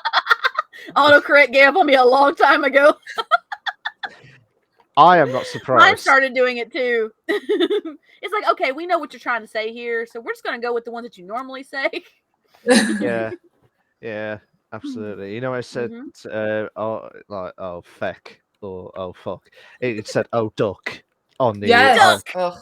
Ugh. and you're like oh duck quack. Not once have I ever meant duck. Not once. Stupid ducking autocorrect. Not once. Ducking hell, yeah. There you All go. day, senpai. Ducking Oh hell. my god, ducking hell. I love it. I love it. That's the one I keep saying it every time on the Ducking hell. phone. Yep. Ah, ducking out, quack quack. It's but yeah, bad scenes. But have you guys got any more before we go to the interview section? Whose segments? No, I'm good. All good. All You're good. You All good? good. Hey, You how good? you doing? Down there. To be fair, She's right there. I see her. yeah, I had to find her. yeah. You had to find her when you try to do the arrows. You're closer than I am. Yeah. Let's click in the fingers of the pointing arrows. And stuff. No. Yeah. Party. Yeah. Yeah. Are you Oh, ducking crazy? Of course. The chat is going crazy with the innuendos. We do apologize for We're any all about it. such a- I love it. I love it. Absolutely. We're all about it around here, guys. Seriously. Absolutely. Absolutely. Now, thank you to Trance for doing the first and second segments of the news articles and the main discussion topic.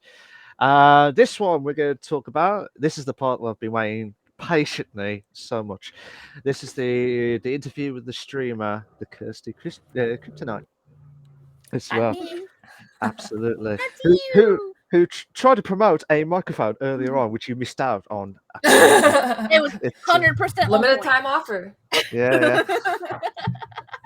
Absolutely.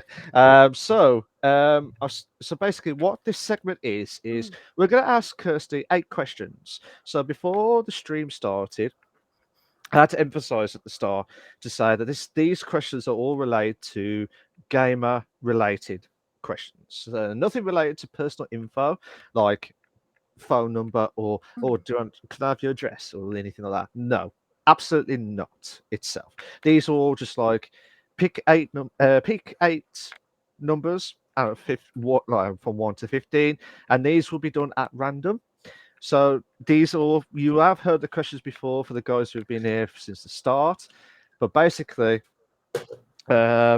this will be the questions that we're going to be looking forward to the most. So Kirsty, are you all set, ready to go? Yeah, I guess so. Ready as I'll ever be. Nice. So, first question. Where can we get a drum roll, please? There we go. This is not a game show, whatever happens on this. We're not going to do a prize. And here's your prize. First question. Fuck, marry, kill. Yes. Right, Trans, wherever happens, 100%. wherever happens, What? get Kirsty at the end of the show. I don't care what anyone says. Get Kirsty at the end of the show. Sign her up quick. In the Legend, season of course. 2, we've already got our guests. Absolutely. It's already planned out. It's happening. We'll draw up the contract tonight. Absolutely. So the first question is there a particular game you grew up playing on console or PC that you would love to see remade? That I would love to see remade. So I didn't game much as a kid. I think the first video games that I really got into was actually RuneScape. Okay. And I played that when I was maybe 12. My parents, so I grew up in the same house as my mom and my stepdad, and they aren't into gaming at all. I was also a very active kid. I was in track and field. I went to university on a track scholarship. I wasn't a gamer at all. After school, I went to soccer practice and then track, and then the next day it'd be basketball and track. Like I didn't have a lot of spare time as a kid. But my bio dad, who's the fella in chat, he always was interested in video games, but like never played them like when I was around. But it's funny because I think that side of me comes from him. Okay. But I remember having like a boyfriend in like whatever grade 6, and he was like, "You have to play RuneScape with me," and I was like, "Okay, like what is this?" At first, I was like, "No way, no way." Then I loved it, and I would like Okay. literally have to sneak on the PC and like play for a little bit. So much nostalgia, right? And then I probably only played that for like, I don't know, maybe like a year, maybe less. And then I didn't play video games probably for a few years after that.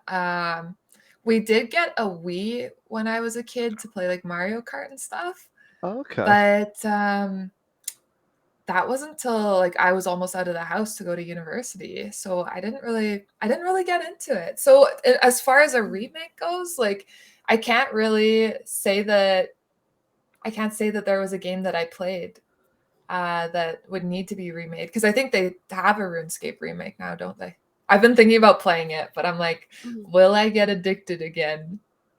Most likely. Right.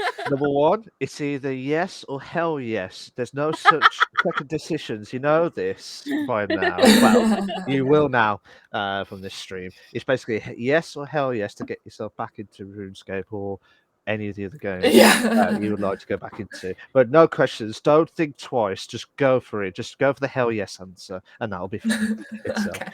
Guess I'm Um, getting back on RuneScape then. yeah. Hermel. Absolutely. So the next question, all set, ready to go? Yeah. What things do you look for when deciding on a new game to play? So I would say I'm a bit of a disgrace to gamers. I'm not gonna lie. I play kind of mainstream games. When it comes to picking a new game, when I'm not streaming, I often play like Apex or COD or Dead by Daylight. I don't, because I'm a very social gamer. I Yeah. really like to talk, with my friends and whatever. And, especially through COVID, like gaming was very much my social life. And I have friends now who are better friends than a lot of the people from my real life here, to be honest. And I think a lot of people are the same way. But that being said, so when I look for a new game, it's basically I'm looking for a game for stream.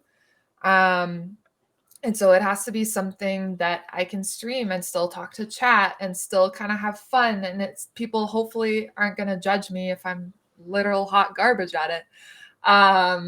So I think I get a lot of inspiration from watching bigger streamers, maybe. For right now, I'm playing Detroit Become Human, which is very like intense. And it was really honestly nerve-wracking playing it at first because I tried starting at a different time than I normally start, but B, just like having to only rely on my own talking, which I mean I can do if it's like a just chatting stream because I'm just reading what chat's saying and then responding to that. There's a lot more back and forth. But when you're playing an intense game where you have to keep your eyes on the screen, you just have to keep talking without knowing what chat is saying. And it's intimidating and it's a really intense game, but hopefully people think that my commentary is funny.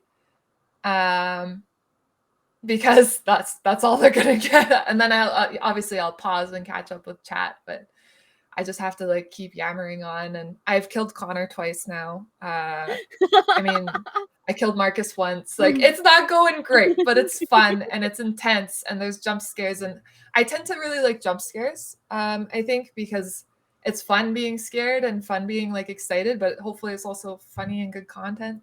But, Okay. Couple of comments in the chat earlier. And Kel had said RuneScape so much nostalgia, which you saw. Vanilla goes Kirsty's secret normie life, and Daddy Senpai goes now we're all here so far from normal. 100%. And Hedge goes not so secret anymore. Daddy Senpai goes, I get really drunk and play Mario Kart. That shit is fun. That is fun. That's hella fun. And Vanilla's like, I'll need to claim hot garbage when I stream. And Daddy Senpai goes, I feel like the homies need to play Sea of Thieves because if we're already full of puns, might as well be salty sailors. See if these nuts fit in your mouth. Yes. He says you'd love Alien Isolation. I actually And have Kel it goes- downloaded. Kel goes, no Connor, but also Marcus, but mostly Connor. I know, I let you down. I'm so sorry. The second time I killed Connor, I freaked out. I was like, I don't accept that. I don't accept that. We're going back. We're fixing that. Like, I can't keep killing people. Like, I'm over it. So I did go back and fix it because it was my fault. Because I might have missed the quick time events. But half the time I was covering my eyes, I missed the quick time events. And then I would see them at the end and be like, no. And he got ran over and eaten by like a tractor, and it was gruesome. Oh my god. And everyone in chat's like, I've played this game several times. I've literally never seen that before. And I was like, oh yeah? Okay. First time. I can claim it. I'm a bit worried about eaten by a tractor, Potter. It's I clipped it because it's honestly really funny because I just fully had a meltdown. I think I called it like the 4 stages of grief. It's like shock, anger, cursing, and fuck this game. I have been there so many times. I can relate so much with that. That's the song Big Green Tractors about. Yeah. The unfortunate that Detroit Become Human mishap that we'll never speak of again. You guys didn't hear anything. I never did that. I'm an amazing gamer. I love failures though. Like failures for me are way more fun. Like when I started streaming, I was doing a lot of Stardew Valley because I just gotten into it and I had no clue what to do with this game because I just gotten into it. I'm like, oh, I'll start streaming it. You know, it's a good time to talk with people and stuff like that. And my viewers, especially one particular viewer, was always there every day with me, and she had played the game multiple times. So she's like all about it. You know, she knew all the tricks, and she's like, oh, do this trance, do that whenever, you know. And there was a point where like she gives me a hard time even now. Like when I see her on occasion, she gives me a hard time because I was using the wrong tool to try and dig up a tree. I was using a hoe, thinking I was using the axe because I didn't see the differences in the little bitty 8-bits. And I'm like, why won't this tree come out the ground? I know I got the axe for it. And she's like, Trance, that's a hoe. That's not an axe. And I'm like, oh, shit, you're right. And so we just started laughing and busting out laughing about it. And I still get shit about that all the time, even to this day, for real. I mean, that's amazing. So the failures are half the fun, really. I really think they are. I mean, if I'm shit at a game, I'm like, okay, look, guys, I'm shit at this game. I'm just going to tell you right now. So just bear with me, and we'll just laugh at how bad Trance is at this game. So we're okay with this. I'm 100% all right with it. And my community never fails to give me so much shit and just keep trolling me about something that happened like 5 years ago. It's the best. That's chat's job, is to troll the streamer. I really believe that. Yeah, Day Senpai, I know. So yeah, we can play Sea of Thieves. I told you that it was on Steam on the Steam shop. I told you this. We could get Sea of Thieves. Shit? Did you just say Steam shit? I'm gonna say Steam shop, but okay. Shut up with the fudge, okay, Day Senpai? Don't even. I'm serious. It's hilarious. Like, I think I might have the clip somewhere buried deep in the history of my archives. But she did. She clipped it, and it was like, I never heard the end of not using the right tool for this particular task that I was trying to do. Yeah. There you go. You're not safe either, Malk. I did not see that comment at all. Anywho, I'd be 100% down for wrong information and clipping how shitty it goes. I'm 100% down for that. I mean, I'll laugh at my fuck ups just as much as anybody else. I mean, I did that all the time. I'll just mess up, and I'll try to do the banana man on the new Snapchat filter that I did recently on the camera itself. So when you get redeem points, you change to a corn or like a banana or anything like that from the Snapchat. And I was thinking, this is mad. Oh, and people loved it. People loved it. I don't know why. People It loved worked. it. It That's worked. so funny. We're It's- going with it. Yeah, yeah. But vanilla, Jesus. Right. When I say banana, Welcome it's to our podcast, guys. yeah. Uh, it's nothing like that. It's the Snapchat filter itself. That's all I'm saying. Yeah, yeah. 100%. That's all. 100 Totally. freaking percent on that sunshine itself. What I was going to say was, I know you love Detroit Become Human itself. I played it. I only played it like as if I did like watching the movie itself. Just did the whole story of like what would I pick in my own scenario. Yeah. And I loved it. I love the story mode. Have you ever played Heavy Rain at all? No, but people keep comparing it to that. Yeah. So Heavy Rain, Beyond Two Souls, they're what made how Detroit Become Human. I think it's the creators. I think it's something Dreams or something. I can't remember the name. I can't remember the name of the company, but they were the ones who made it. To be fair, they're the ones who made like Heavy Rain was without doubt one of the bestest games that they've made. It was the first ever time, like you say, it was intense. So you can't see the chat. You're just like watching the screen.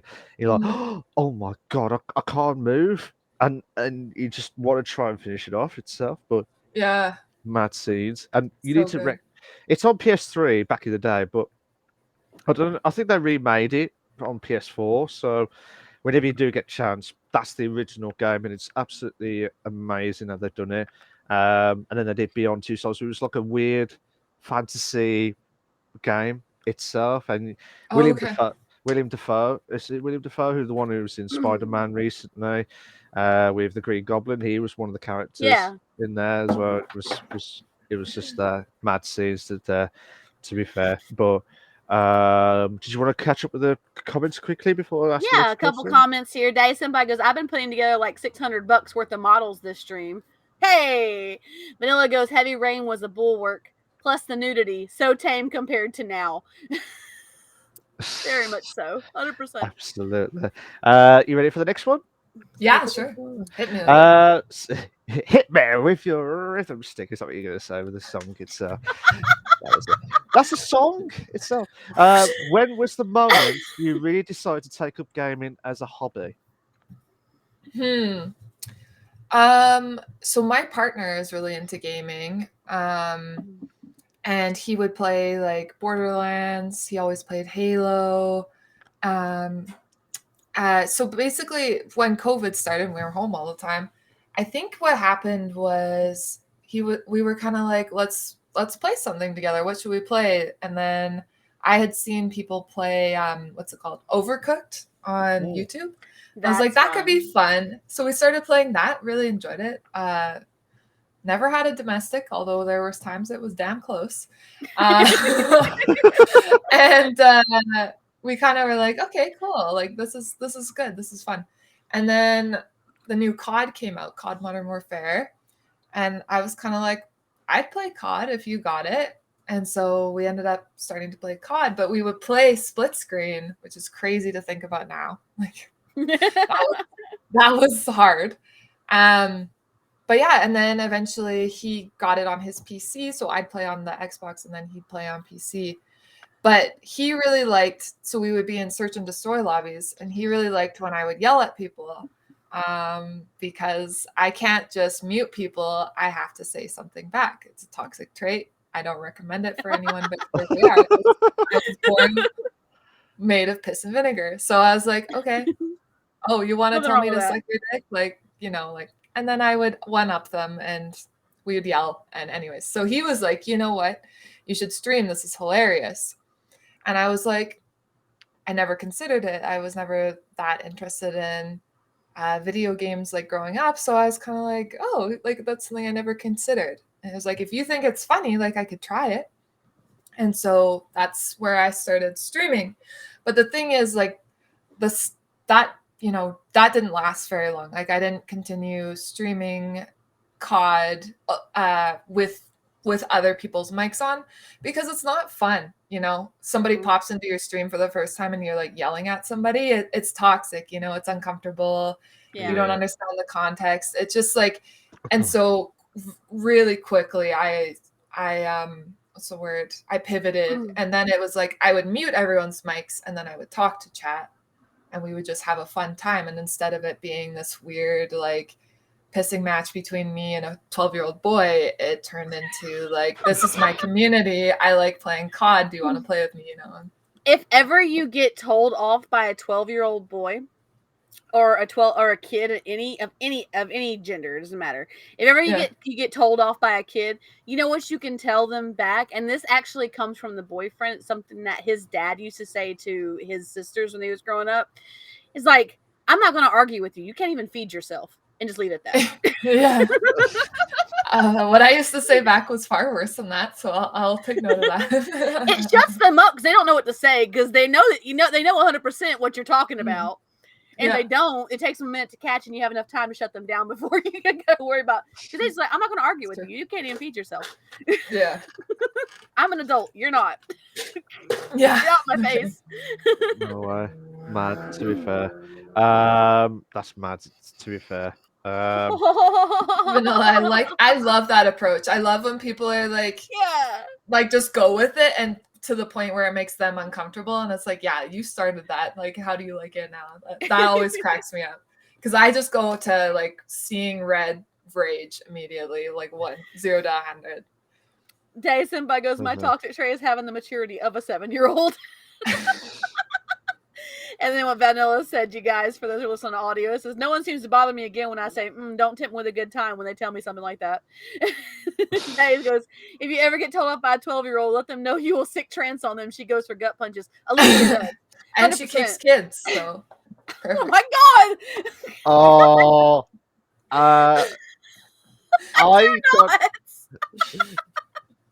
See, I thought I was getting rinsed tonight because I thought he was too. Yeah, you guys jumping on me. So okay, you're right.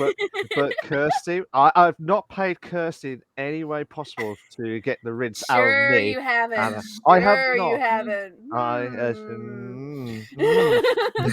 Well, we'll discuss something later on that itself. So, anywho, basically, the next question is. Oh yeah. What games have you been playing a lot or have been obsessed with lately on or off stream? I play probably the most right now. I probably play Apex. Yeah. And I really like playing ranked. That's what I play probably the most off stream. On stream, I really like Dead by Daylight. The community and the pacing for Dead by Daylight is the most comfortable pace that I've found for a game on stream, because there's, the games are only 15 minutes long. When you're doing a generator, for example, you can read chat. When you're getting chased, people are laughing at, like if you scream like me, people are laughing at you. And like, I just really like the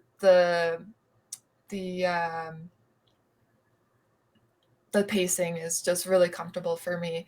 But I also really have been enjoying Detroit Become Human for something different, something that's just an amazing game. Like coming from COD, that's just like one of the worst games ever. Seeing like the graphics and the content and the playability of Detroit Become Human, and the fact that you can play it over and over again with different results, like I think it's just incredible, and I'm really excited to try more things like that. My experience was the league levels were toxic, where they were league. Talking about the DBD community, he's saying my experience was that they were league levels of intoxic, like League of Legends toxic. Oh, okay. Yeah, there's toxic people, but honestly, I don't really let it bother me anymore. It used to bother me. But for the most part, honestly, I mostly just get nice follows and people come in and say GG afterwards. That being said, every community's got their weirdos. I had the killer actually came into my stream before we played the other day. Yeah. And he goes, can you bring this map? And I want to break pallets. I've got a challenge to break pallets. So we're like, oh, okay, like he's going to farm then, right? He wants us to play along with him. I was like, okay, like cool, whatever. This bitch stream sniped and tunneled me out of the game in the first 2 minutes. No exaggeration. I was out. Oh my 2 God. minutes. And I was just like, why? Like, real, why? Like, if you're really good and you kill me, like, fair game. But don't come in asking for things. Don't come in looking at my stream just for Yeah. attention. You know what I mean? Like, and it's, Yeah. at the end of the day, it doesn't matter. But it's like, there's toxic people in the community. But mostly, like, I've really felt like DBD people support other DBD people. I get lots of follows. I get like 8 follows a stream off of DBD. People are Nice. nice. People want to play with you. I've really enjoyed it. We did have a hydrate earlier, guys. I Oh, got my hydrate sorry. in, so I was trying to let you guys Sorry. know by pointing to my drink. But now I have no drink. So Trance is going to go get another soda because that's about all I have to drink in this household. I shall be back in just a minute. So I'm going to go dark for a little bit while Mount continues the questioning for Kirsty.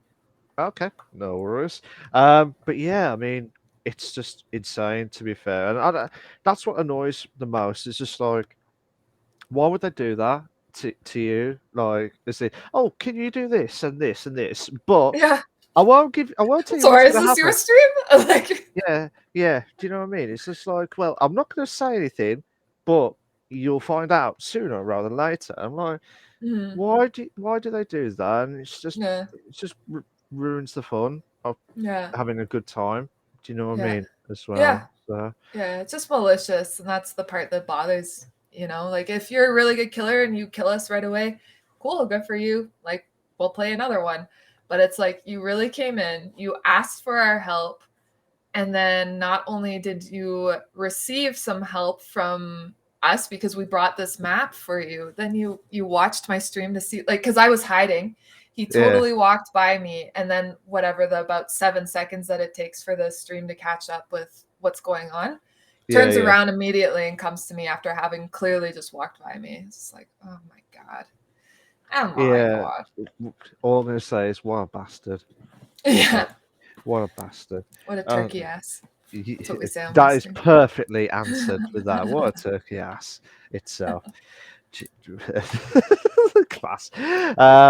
Right. So the next one I'm going to say is, who are some of your biggest influences in gaming / streaming? Oh, okay. Well, I think who influenced me in the beginning and then who inspires me now has changed quite a bit, which is interesting. Okay. But of course, you know, Miss Emily Louise. Absolutely. She has really, like, how I deal with streaming and how I choose to support and so on and so forth.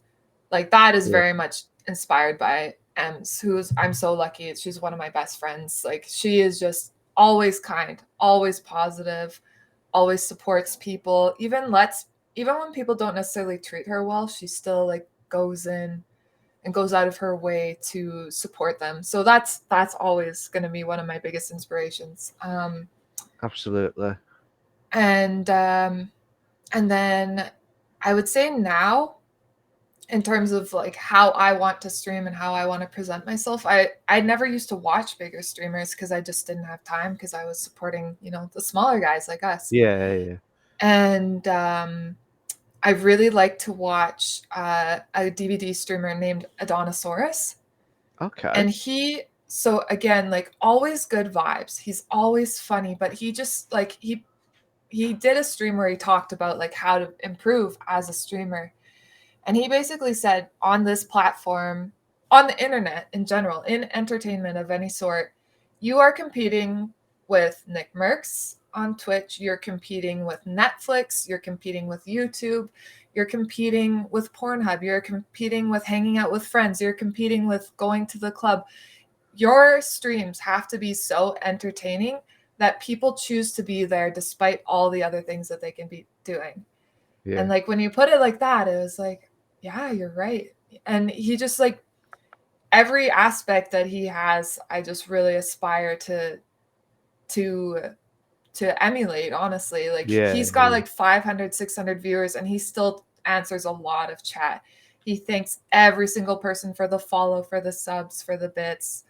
He's always in a good mood, and if he's not in a good mood, he'll just be like, you know what, guys, today's not the day. I just can't give you my 100%. And he gets off. Like if it's 45 minutes, but often he streams for like 13 hours. But anyway, it's just like it feels kind of reassuring to have somebody who I have seen be successful and who I feel I have a similar sense of humor and grittiness to, because, you know, you see a lot of bigger streamers who are just like, like, I don't want to say like shallow or like simple, but like I've never been like quiet or like demure or things like that. Like I like, you know, anyway, so it's nice to see that people can be successful and be very authentic, and that's what I think inspires me the most about him.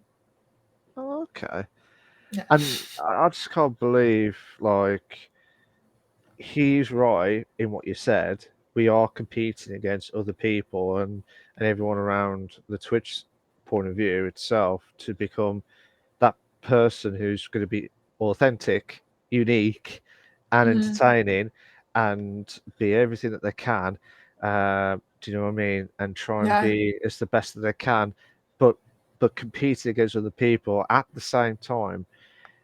It's a challenging thought as such. I mean, correct me if I'm wrong. I mean, don't get me wrong. We're not here to compete against. If for me, it feels like I don't want to compete against you, Kirsty, or Mr. Louise, or anything like that. I want to be there to support as much as I can. But if there's multiple people that are streaming at the same time, I'll try my best to open the tabs. That's another tip.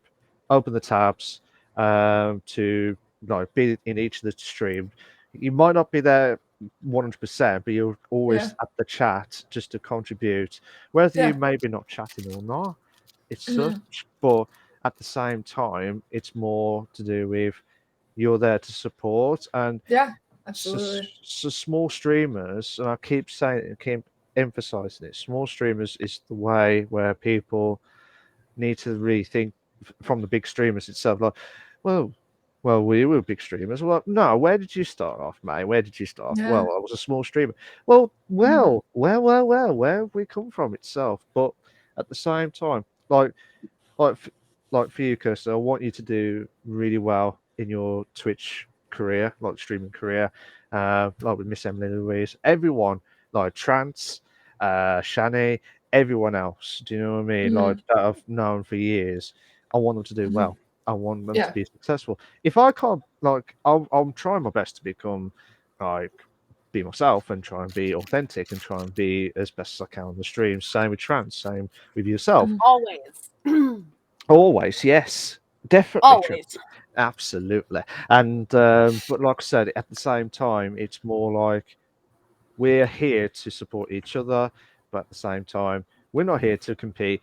If you're if you're good, fair play. You know, you're super smashing great, fantastic. Do you know what I mean? And it feel like saying I want all of your autographs at the same time before you get into that stage. That's how it feels.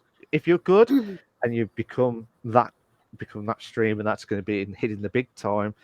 Yeah, I wish you nothing but success and get rid of the toxic people, like the dodgy toxic people, and get a shotgun, kill them all in COD itself or Apex itself. But you know what I mean, don't you? At the same time, and it's just insane stuff. And I don't think like it's a matter of competing as in like you look at your community as competition as much as it's like it's basically saying like things will shake out the way they're meant to shake out. Those who are entertaining and supportive and authentic will rise to the top because they are where people choose to be. And I think that's what I mean. Like absolutely.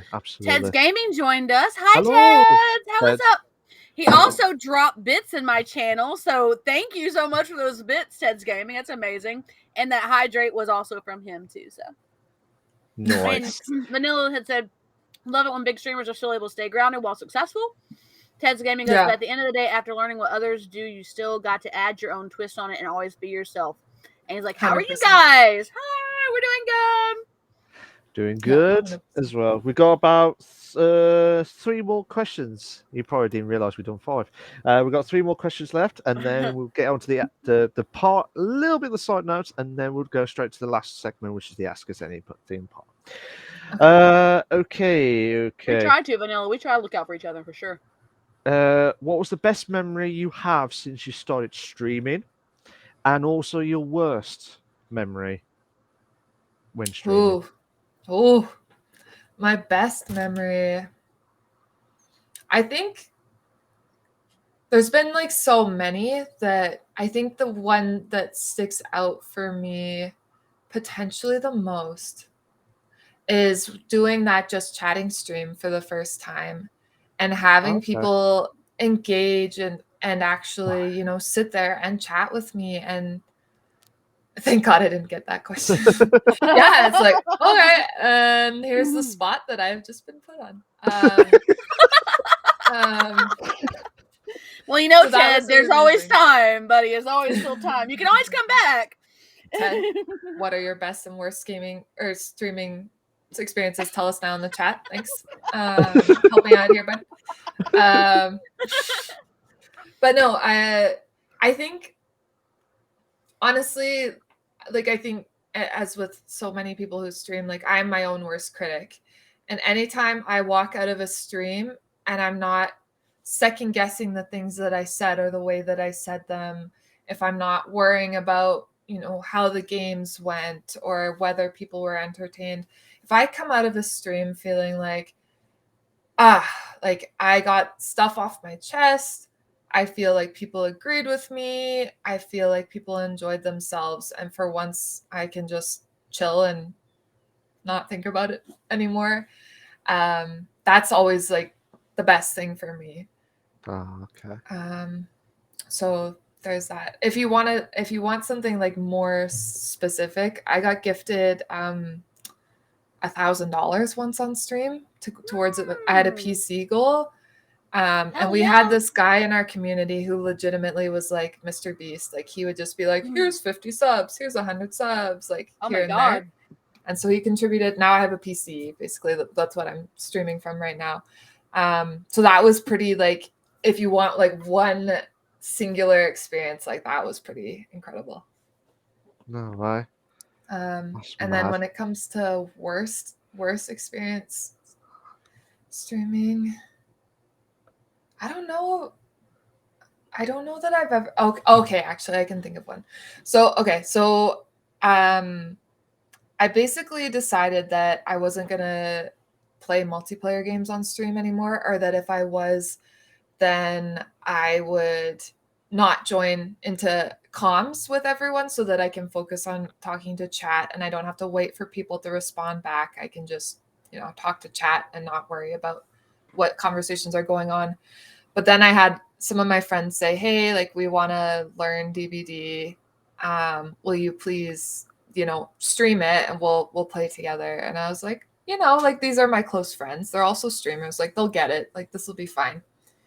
And the one friend could not get connected to the Discord call. And so he kept coming in and out, and I would be like talking.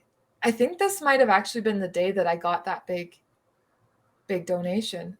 But I was just like, oh my gosh, thank you so much. And, you know, blah, blah, blah, blah, blah. And my friend was coming in like, hello, like so loudly in between it, which was like fine. It was quite funny, but it started to get annoying, right? Like I'm trying to talk to my chat. He has no idea what's going on. And he's like,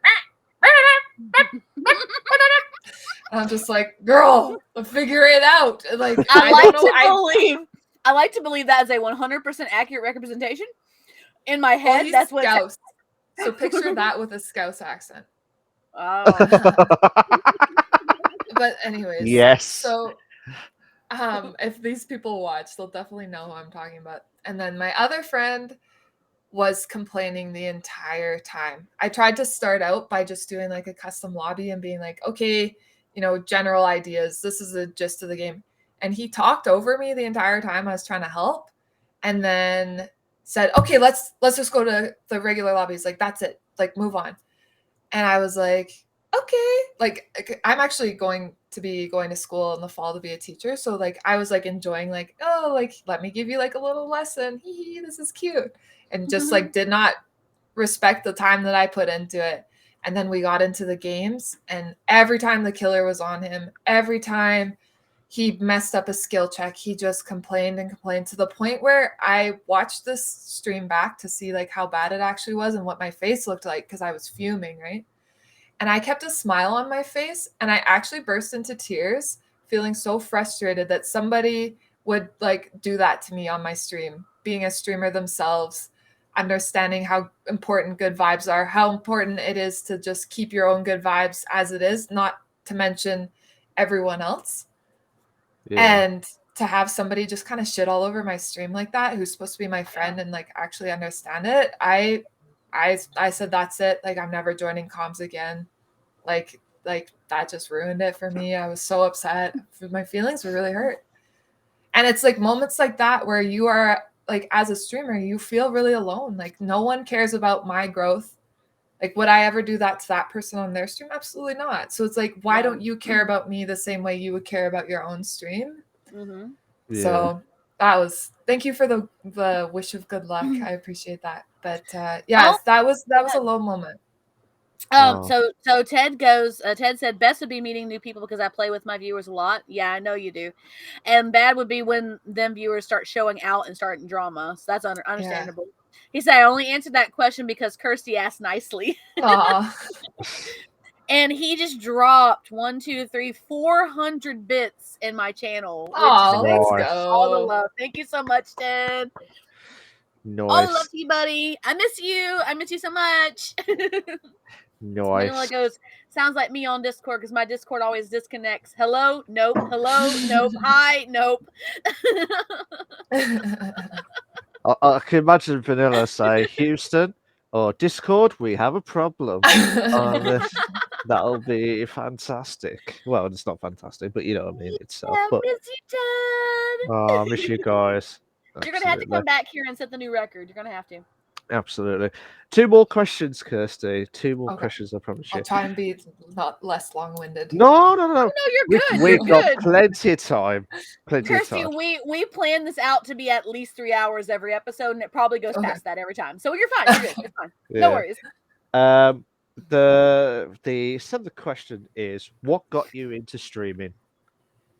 Okay. Yeah, so I think I kind of referred to the fact that I just thought it would be funny. I thought, you know, people might think it's funny to see like a girl yelling at men. I don't know why I thought that would be funny, because now looking back on it, I'm just like, that was a terrible idea. But I think like another push factor for me would have been the fact that it was COVID. I used to work at a terrible restaurant, a chain restaurant. All of you know it, Italian Denny's. That's right. I worked at Olive Garden, and it was hot trash. It was terrible. I hated it. I got treated terribly, and every day was hell. So I ended up quitting because I wanted to work with children anyways. I've actually taught for a year in Vietnam. I taught English. So it's like I have some credentials. I have a lot of experience, like babysitting and stuff. So I already had some babysitting jobs, but I was getting referred to more and more people because, you know, I'm not a 16-year-old who doesn't really know what they're doing. Like, I'm almost 30. I have teaching credentials. I have experience. You know, I was getting quite a few referrals. So I basically quit Olive Garden. Fuck those guys. And I started my own career. And I even was starting to get friends being like, you're babysitting so much. Like, would you refer me? So I was like, well, okay, if I can't do a job and I give them your name and you get the job, like, how would you feel if you gave me like a little bit of money here? And then if you get referred, or if you refer me, like, I'll pay you for, anyways, I wanted it to be like a community of a few babysitters. Yeah. And then COVID hit. Yeah, absolutely. Yeah. Oh, that's so nice, Ted. Yeah. Well, it's the lighting. The wrinkles get like washed out by the lighting. He would hate to think how old I am, actually. I think I told you, Ted. I think I told you. And Ted, about that question, if anybody's beat your record, Shiny Cat beat your record at 354 and apparently still holds the record because the episode earlier this season with Daddy Senpai, our first episode with Daddy Senpai, was 352. So Shiny Cat still holds the record. Just a Ooh. tad. Just a tad. It's, But yeah. yeah. So, anyways, the babysitting thing didn't work because of COVID. So I wanted a way to make a little money, thought it might be funny, and I started streaming. Long story short. Right. Well, this is not an actual question, but I want your autograph after this, to be fair, because it's absolutely insane, to be fair. Last question. I think this is the most best question ever. I've said this every time. I Me think this is too. the best one. So, do you have any suggestions for potential streamers? Yeah, I think the most important thing is to ask yourself first, why are you going to stream? Like, are Yeah. you there to show off sick clips? Are you there to make friends? Are you willing to put, hours and hours and hours into community building, into promoting yourself, into making content on TikTok, on Hover, on Instagram, on, everything? And are you willing to support people on all of those things? Because the people who come for community, at least in the beginning, in my opinion, are the people who do well sooner. There's so many people who play what I would consider dead games like Warzone, and they're there to play well, which is cool, but I don't think there's a big market for that. And I think people just assume like, oh, if I post some like cool highlights on Instagram, people are going to come in and they're going to watch 4 hours of me dying continuously, but doing like a 360 off a building and getting a headshot. Yeah.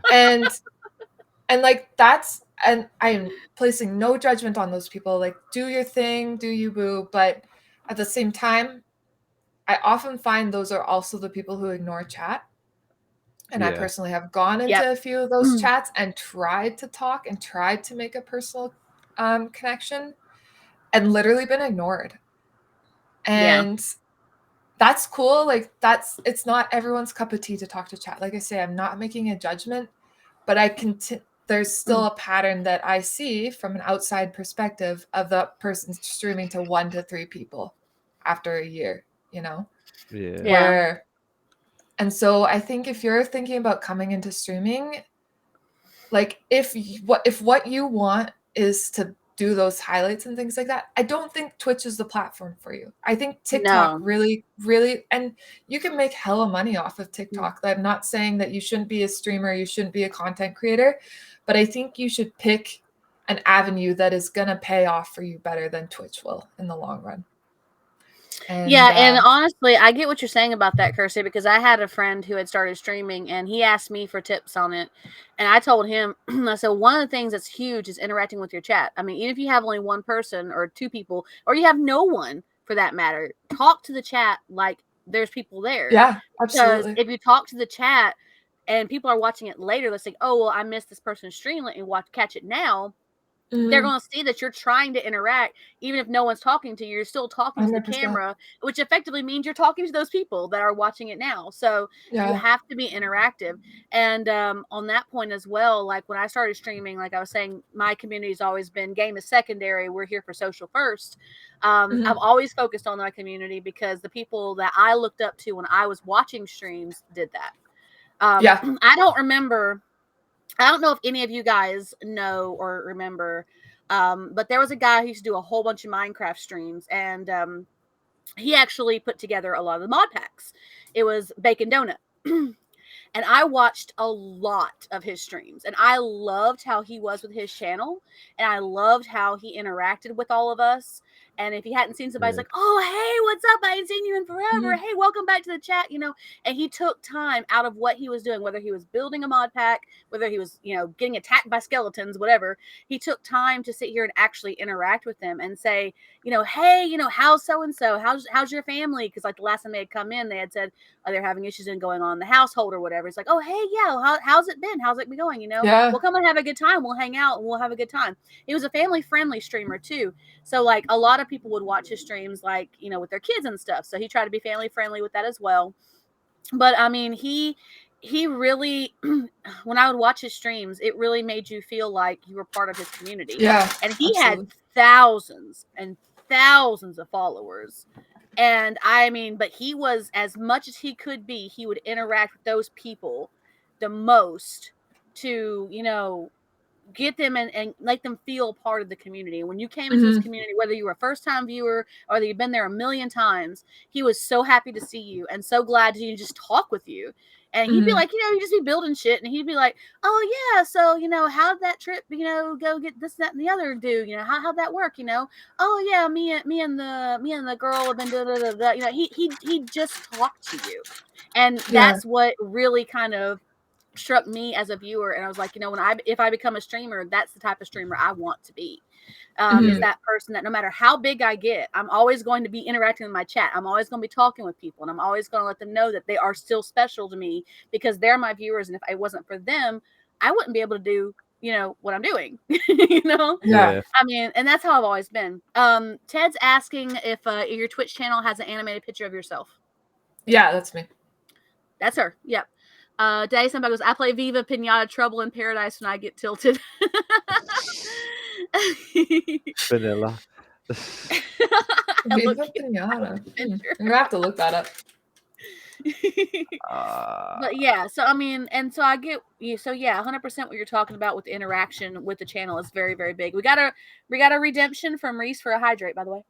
Oh, Reese. Reese. We have to talk. After that. Yes, there is a cooldown now, Ted, because we did it for the drinking episode, and we did not change it. Sorry, Ted. It's like, oh, you messed shit. with the hydrate. Oh. I know. I'm sorry, buddy. Oh, duck in fun. hell. That's what he was Duck saying. in hell. Yeah. In it. In it? Yeah. Sick on that as well. So, but yeah, that was all the questions. Excuse me. The 8 questions. Amazing. See, you didn't need to worry about it at all during the. I was waiting for the one about my SIN number, but it never came. I'm surprised. That will be later. Wink, wink. Oh, okay. That'll be later. Wink, wink. I'll tell you in Morse code right now. Oh, yes. Yes, get it. But yeah, thank you so much for the interview, the questions. Answering the questions itself. What we're going to do now is we're going to do a little bit of a side note for the GTRP. It's not a side note. It is its own segment. Thank you very much. It's a side note. It is its own segment. Kirsty, I'm so sorry about this, but this is an actual side note itself. But yeah, Reese, buddy, what the hell? Thanks, Reese. Just for that, I'll do a hydrate in your name on that sunshine. Thirsty, I like it. Head's like, give your sin in binary. Yeah. 011010111111101. What are you adding, Daddy Senpai? Damn.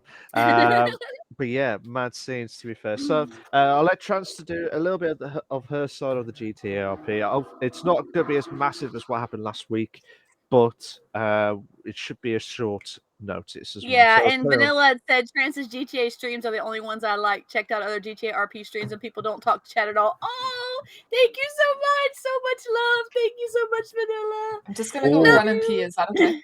Yeah, carry on. This is your fault. Go for it, girl. Go for it. We'll let Kirsty come back, but we got to do the hydrate when she comes back as well. We will do another hydrate. Yes. Oh, really, Daddy Senpai? Oh my god. Okay.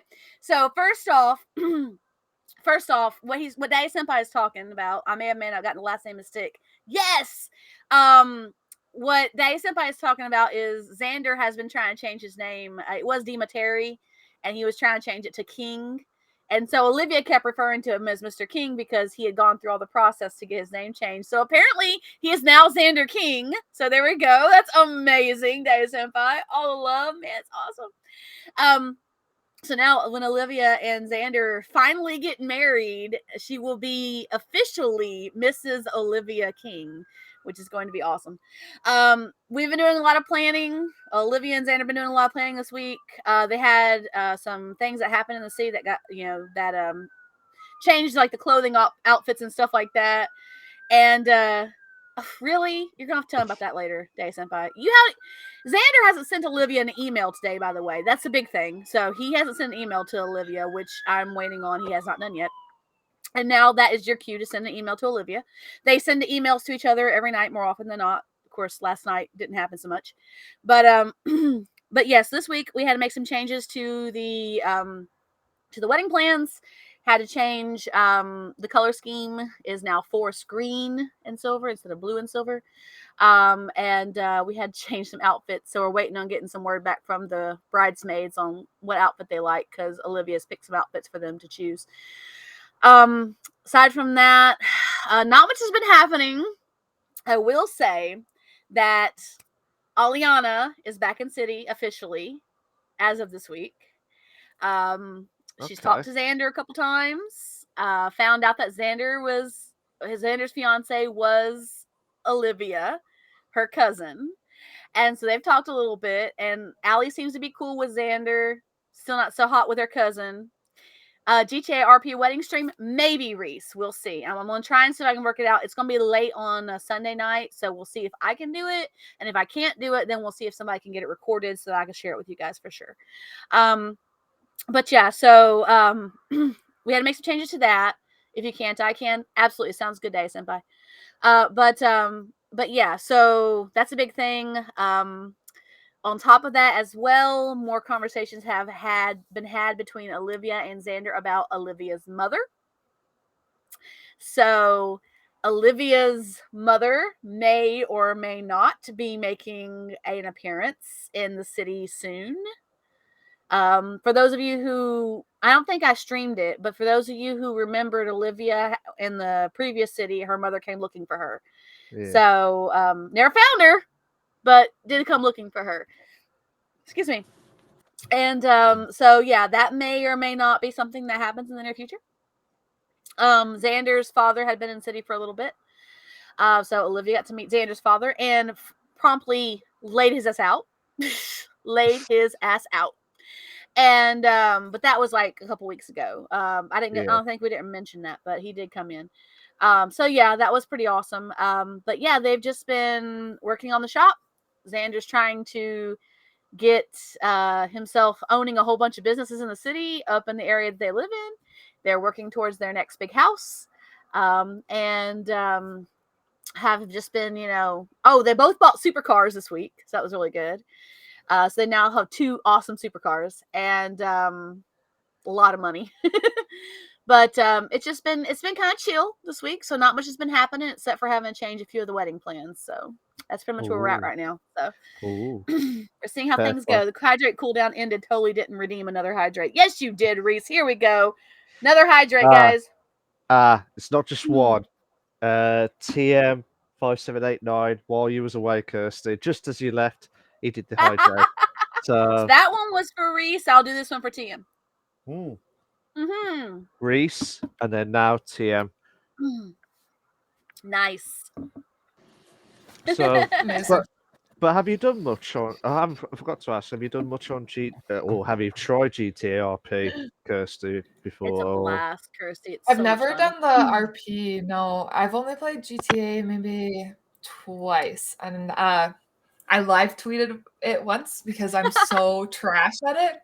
Like I wasn't used to like the movement and stuff. So the guy's like yelling like "keep the car on the road," and I'm like, "I'm trying." Like, what do you mean? No, GTA RP is so much fun. I mean, we have people that come into the city that play it like GTA Online, but it's not GTA Online. Right. It really is a matter of it really is a matter of getting into character and really Mhm. having fun with that. And so if you want to see some of it, I have some on my channel too. And I move it over to my YouTube as well. So I mean, if you want to watch it sometimes, if you want to check it out and see if you'd be interested in it, you have to have regular GTA, downloaded, obviously, Yeah. GTA 5. But you get the 5M mod, which is like nothing, super Okay. quick download, and it's all modded. And you find a city that you like. The city that I play in is usually listed on the show that when I do my streams is usually listed on there, which I haven't done. I haven't done many GTA RP streams lately. The last few Okay. weeks I haven't been streaming on Mondays, which is normally my other day, but because it's been busy. But I really love it because I'm a role player at heart, always have been. Okay. And so I usually get to get in my character, and whenever I make a decision, it's in my character's interest, not my own. There are times I'm like, what would I do? What would Olivia do? But it really is a matter of, just it's a matter of really getting in there, and there's so much you can do in the different cities too, which is awesome. Amazing. Yeah. I think it's so neat. I didn't even know that there was like things like role play servers until recently. Like I had no idea. One of my Yeah, I friends mean, it's plays awesome. he plays DayZ in a role play server, and he's like a Russian arms dealer or something, and he's Australian, but he does this amazing Russian accent. And like they fully went through like a police hostage situation and stuff. I'm like, that is so neat. Like there's so Yep. many amazing things you can do with video games. I literally had no idea. It's a blast. It really is. We got a lot of people talking in here. Ted gave me 5 more bits, which thank you so much, Ted. You're amazing. Vanilla said, "Hope Daddy's supercar comes with 10 seat belts and a personal driver." No, and he said it's electric and doesn't run out of gas or juice, which is amazing because the car is like quiet. So when Xander and Olivia are in the car, they can actually have conversations and not have to be fighting over the roar of their cars. Right. You like Sim ASMR? Like That's a thing from a previous show, actually. Simlish ASMR, which is okay. funny because it's so weird. Like you should totally look it up at least once. Just watch Do it I one need to time. go into incognito mode to look this up? Oh, it's nothing bad. It's just, Okay. it's Don't just worry. crazy. Yeah, don't panic or anything. It's not like NSFW, whatever you call it. Daddy Senpai goes, you know what it doesn't do? Work well against multiple cop cars with the police shooting at you. Wow, Daddy Senpai, really? Really? Nerd who role plays, that's like playing D&D. Shut up, Daddy Senpai. RP life till I die, Kelkos. Vanilla, unbelievable. I am not What's- answering that question. Reese No. goes, what's the point in having a car that can't work well against multiple cop cars with cops shooting at you? Lol. It's just wild, Ted's gaming. That's all I'm saying. It's not bad. It's just weird. It's just wild and different. That's all. Only if Mel can be cuffed. Oh my god. Dennis Senpai, there's my answer. Sorry, I've got a scratch on the face itself, but there's my answer. Excuse me, guys. It's bad. Mal will agree. It's bad. Mal will agree with me. Oh, It's just unique. That's all. Yeah. It's very weird, but it's a unique experience. That's all we'll say. Hey, fuzzy and pink. I'm all about it. How about duck off? That's the right word to say. Duck off. Duck I like off. it. So all about it, dude. So all about it. You do know this is going to be called the duck off stream or Oh, I'm down duck about in it. hell stream. Oh, Day Senpai. Oh, wow. Damn. Just Wow. coming out with it. Wow.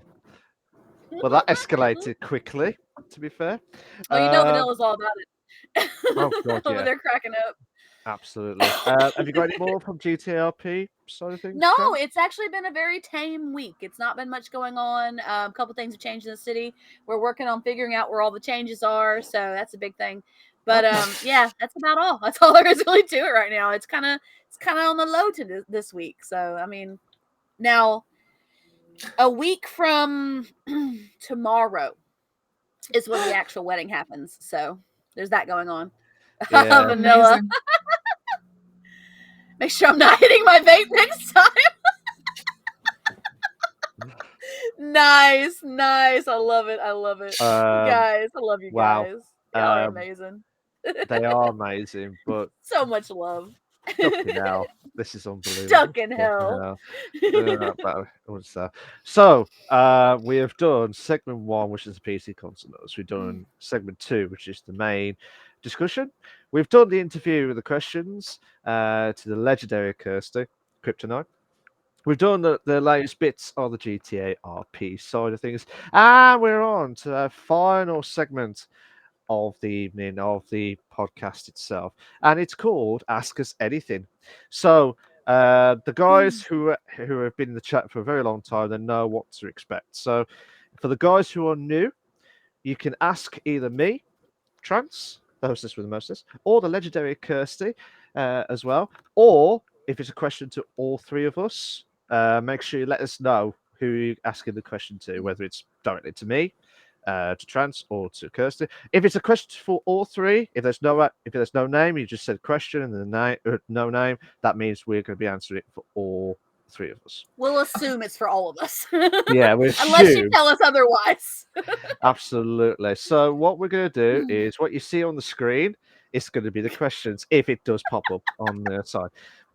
Sorry, pardon me. Restarting us out. Restarting it out. So to the guys who do not know what's happening, at the very start of the podcast of season 2, we've been trying to debate whether there need to be essays going or the Final Fantasy debate, which I'm going to ask in a minute to Trance. So the question is where's my essays? They're nowhere, mate. So tough shit on that, to be fair.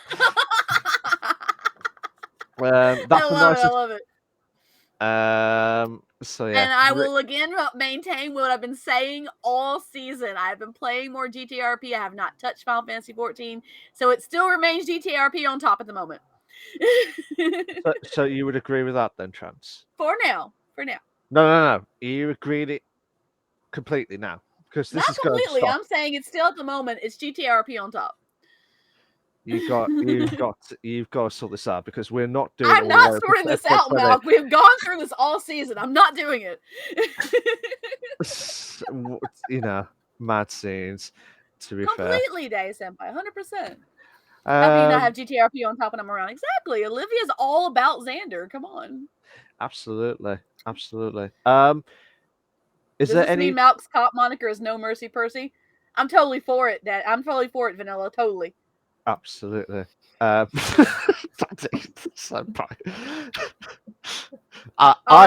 am not commenting that after. So, Reese, question for you, Kirsty, for the first time in this podcast. Have you enjoyed being on the podcast? Yeah, I have. It's been interesting to talk about, some of the things going on in the wider world, and it's been nice, like getting to know you guys better. It's always nice to meet like-minded people, and I look forward to seeing you guys some more, honestly. And Totally. you probably think we're nutters after all this podcast. No. No. We always make a comment saying people somebody says something about being scripted, and we're like, this show is so far from scripted. Yeah. No, you don't even know. We just go in it. We just go for it. Absolutely. So, Kirsty again. So this is going to be quite interesting. Nah.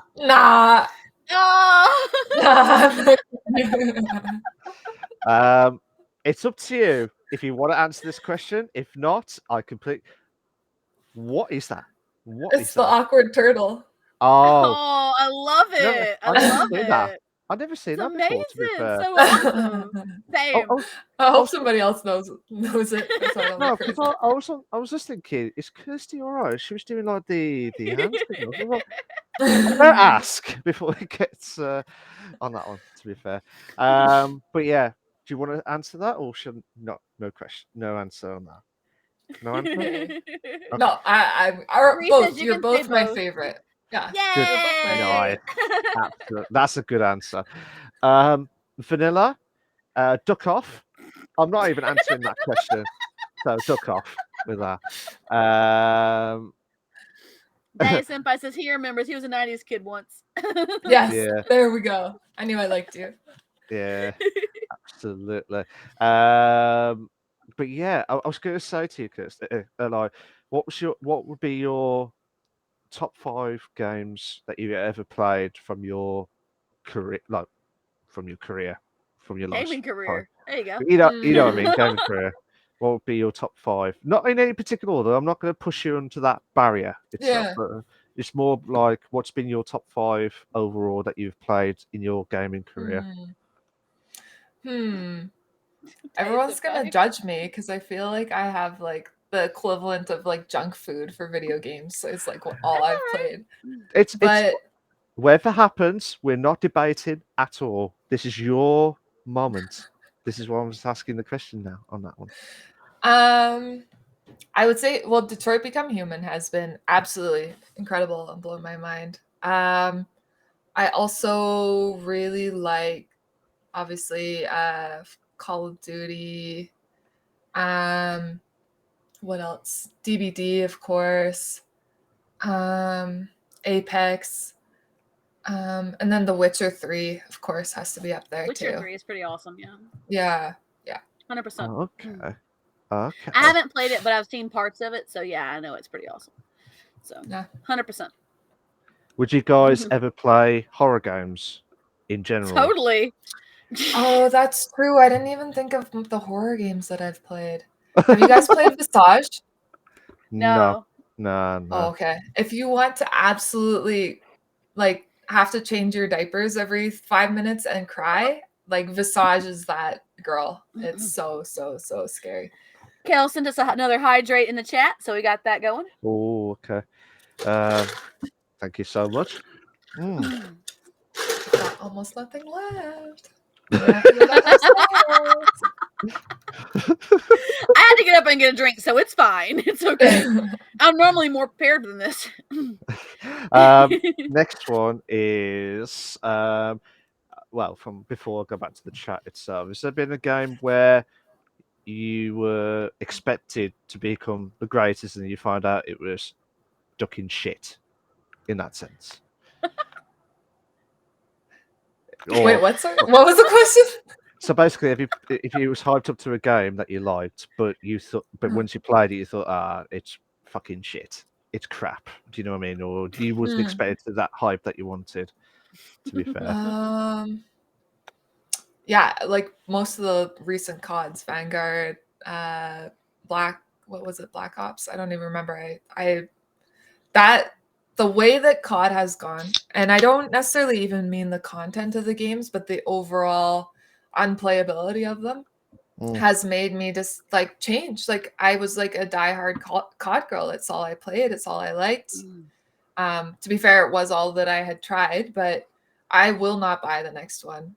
It's totally gone to shit and back. And like I say, like it's not the content of the games, although it's meh. It's really vanilla. Or I shouldn't say vanilla in this chat. Oh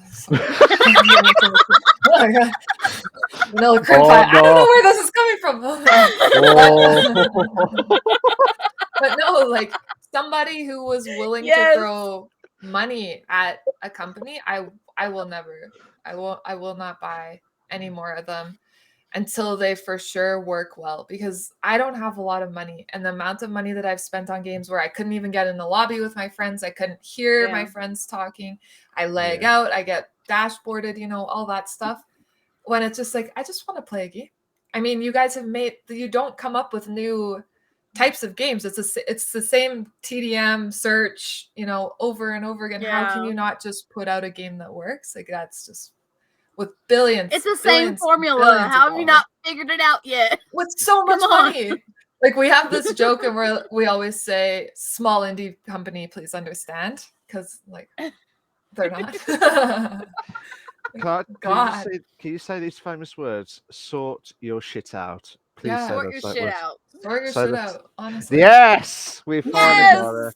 Yeah, absolutely. TM has just done another hydrate. Sorry. Got it. We had a hydrate earlier too that he was letting me know about.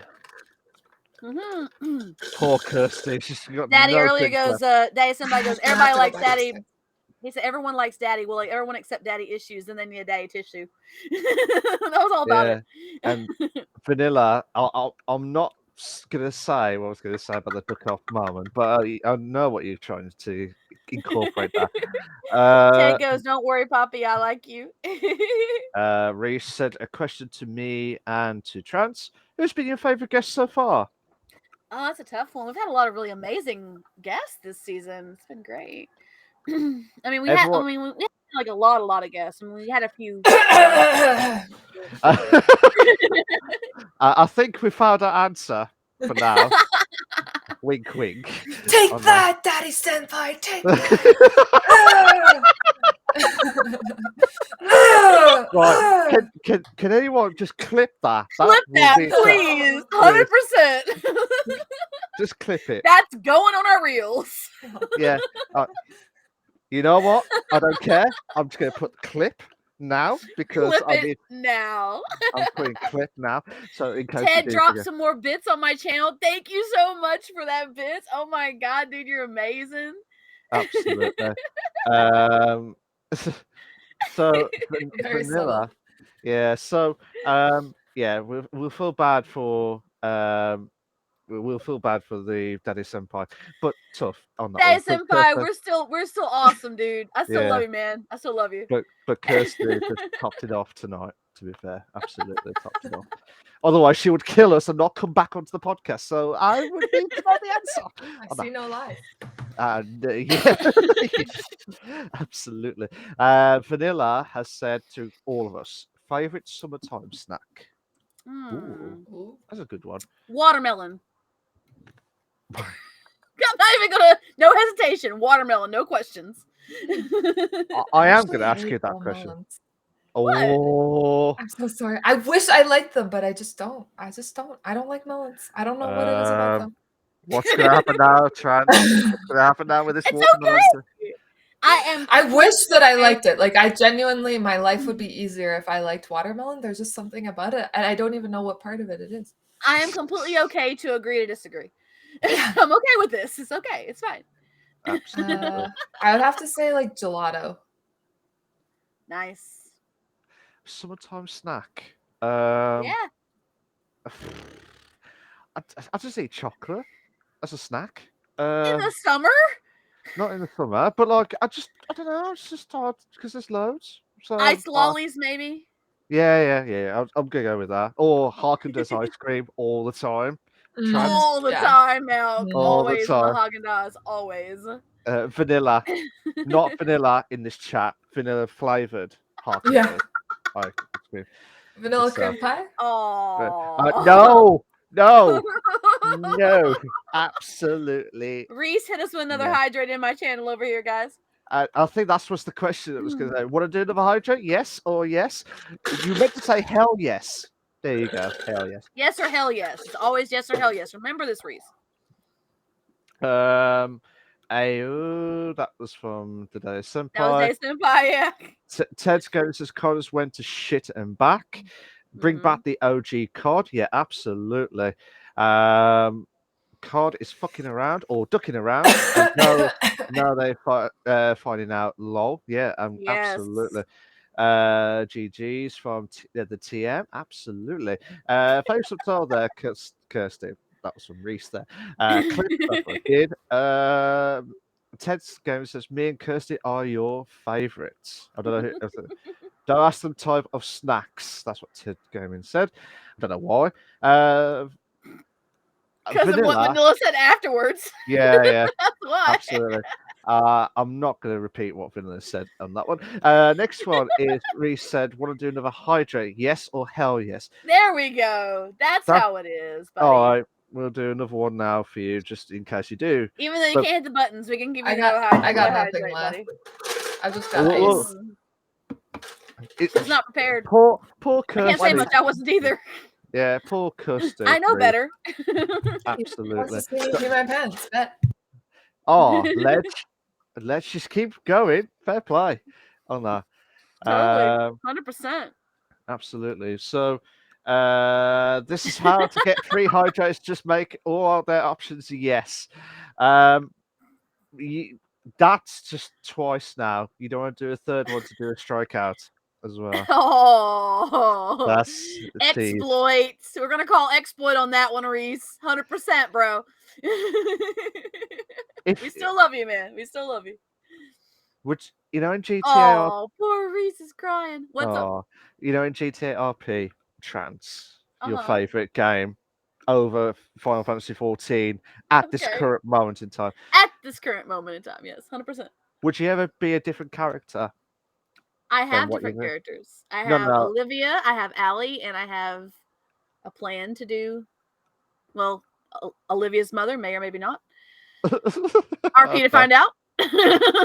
No, I mean, like, would you have ever done anything different from the start to what From your the characters are start? now? Yeah, yeah. Would you ever do anything different from the start itself? I never had an interest in playing because everybody in the city keeps trying to get me to do an PD character, and I've never had an interest to do PD ever. Like Yeah, yeah. Allie was like my deep crim character, and like I never had an interest to do like PD. Everybody keeps saying you need to do a PD character because like so many of us have PD characters that we play, but I'm just like no, I don't want to do it because I mean that first off they get so much shit. Secondly, some of the shit is earned. Third, I don't want to be in the middle of the shit. Okay. Yeah. And like, fourth, I just had no interest in playing a upstanding, keeping the law type character, even though there are corrupt cops in the city now. So Mad scenes, to be fair.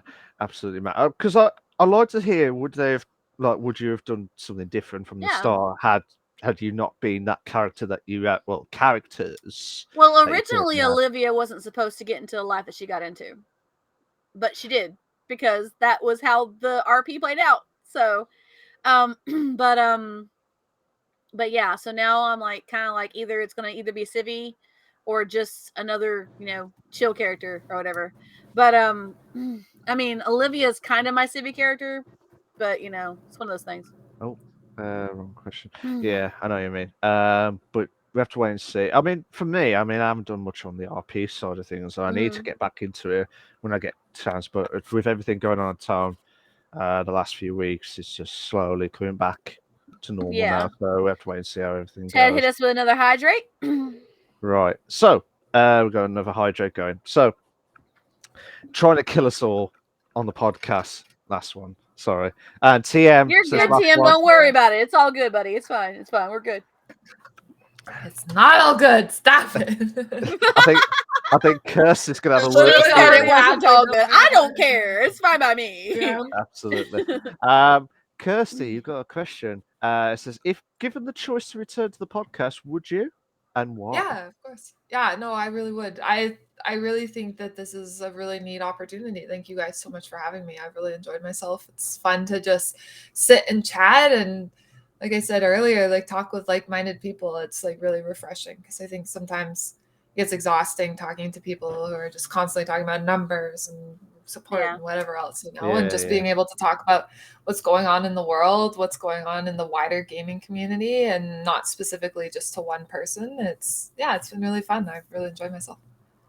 Absolutely. Oh, TM says you're awesome. You all awesome. Yeah. Awesome stuff. Absolutely.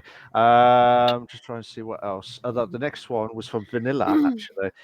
And he put, for everyone, a favorite non-alcoholic drink, beverage. First off, I have two, and I go between the two of them. Either Sex on the Beach or vodka and cream. Those are the two that I usually go by. Non-alcoholic. Non-alcoholic. Oh, non-alcoholic. Yeah. That's an alcoholic. That's where my mind is apparently. All right. Oh. I don't know. I guess I would say I really like I drink a lot of sodas, but I shouldn't. I really like juices, actually, believe it or not, and juice-based drinks. So no pressure then to find out what drink that you would like. Favorite. If it's in a juice category, I'm probably gonna like it, most likely. Oh. How about you, Kirsty? What's your favorite non-alcoholic? Not the alcoholic part, but non-alcoholic drink. Hey, we covered both bases. We're good. I think like Nestea iced tea or lemonade. Oh, okay. Nice. For me, proper milkshakes or Oh, that's a co- good call. yeah, oh yeah, I know, but You it's don't just think health. how wide the spectrum of non-alcoholic is until somebody's like, "Oh, I like milkshakes." And you're like, "Damn, that Oh sounds yeah. good." Yeah. Like, That damn, counts. can I go back? Yeah. Do you want to go back? I did not hear what you just said about the answer. Do you wanna come Salted back? caramel milkshake Oh, from Five Nice. Guys. So good. oh my, damn! Right, so we need, the milkshake. Have you ever tried the vanilla milkshake? Not this vanilla. I need to stop referring to him on the chat. But vanilla milkshake, the proper ones in the Five Guys, they were amazing. To be fair, have you ever tried them with cream as well? Yeah, No, that's good. that's not. So in the UK, they've got like the Five Guys, and Mhm. they have the vanilla milkshake. They have the strawberry milkshake, or like the salted Yeah. caramel, and you could add whipped cream at the top. So it's just like insane stuff. To Oof. be fair, I get but whipped cream on all my milkshakes. Like, no lie, 100%. really, Yeah. no, No. no, no. No, Okay, I get whipped cream on all my milkshakes. I love it. It's great. They're great. yeah, absolutely. So, Trans, question: would you like to remove the hydrate cooldown and reduce the price of the hydrate redeem? Yes or hell yes? Plead the fifth. Moving on. Straight to the point, no bullshit answers with that, and we got that perfectly. Reese has sent all of us some hugs itself, so Hugs for everybody. In my channel, you Hugs. can give hugs out in the channel, in the chat. So hugs to everybody. Thank you so much for those hugs, Reese. Hugs to you. absolutely. You're here. It was just like, here. it was just like, Hey! It works. I'll just try to do that. That's how I do it. But I just love Kirsty when it's just like, it's like awkward hug. It's It's just like- like, Along with the awkward turtle. 100%. yeah, the I awkward love turtle. that. That's amazing. It's so great. You do. I don't know where to It's put that. great when two people are arguing and you just look at somebody who's not arguing, and you're just like, and they do it back. You're like, Yeah, and you're thinking, shit. We're on the same level here. Yeah, absolutely. Question to everyone, I believe, from Tedco. What is your favorite alcoholic drink? So I already you kind answered of mine. said you've already said yours like twice. Sex on the beach drink. Or vodka and cran. I go between the two. Okay, so which one out of the two? those are good calls. Out of the two, Yeah. if I'm in the mood for a more complete, like, fruity cocktail flavor, I'll do Sex on the Beach. If I'm in the mood for more, little bit of hint of, the slightly sour of cranberry, I'll do vodka and cran. Okay, so what It do you depends feel on like what I'm in minute? the mood for. At the moment, Okay. I could probably go for a vodka and cran. Okay, sorted. Kirsty, Yeah. how about you? My favorite alcoholic drink is an Aperol Spritz. You had that? Ooh. No. Aperol, which is like a bitter, sort of citrusy liqueur, and then Prosecco and soda water. And it's like bright orange, and it's like a European thing. So like when you're in Italy, like everyone's drinking them on the street, and you know what it is because it's literally like highlighter orange. Yeah. But they're Nice. super nice. Oh, nice. Nice. For nice. me, I love Southern Comfort and lemonade. That's my favorite drink of all time. Or Jack Daniels and Coke. Mhm. I don't mind the beer and stuff, but if I have to choose, and I'm feeling peckish since I You forced need to trans. choose now. Make a decision, Milk. Anywho, the answer. Completely avoided the answer. Oh my god. Reese gave us Sorry. another hydrate in my channel, guys. So to answer the question before trans really does kill me on the spot, it's the Southern Comfort lemonade. If I would go for anyway, to be fair. There. I had a favorite beverage, but he moved to. I know, fair play vanilla. fair play vanilla. I love vanilla. So great. Trans, question for you says, why not? There will be no harm. I think that This might is be in for- relation to the question about the hydrates. I think Why so, not? yeah. Because I set them for a reason. Thank you very much, Reese.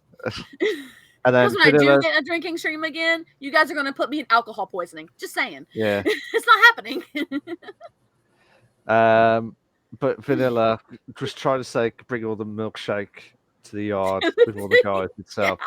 And then Reese was trying to say, there's better than yours. Reese. Mum. Reese has said another question. Have you ever wanted to kill... Okay. Chance. Is that... have I ever wanted... What are you talking about, Reese? Who was this directed at? Because it sounds almost like you're directing a question at me. Is that to me? Is that Have you too retro? I think he meant Trance. Have you ever wanted to kill Retro? And if so, why? I think that's the end. I have not.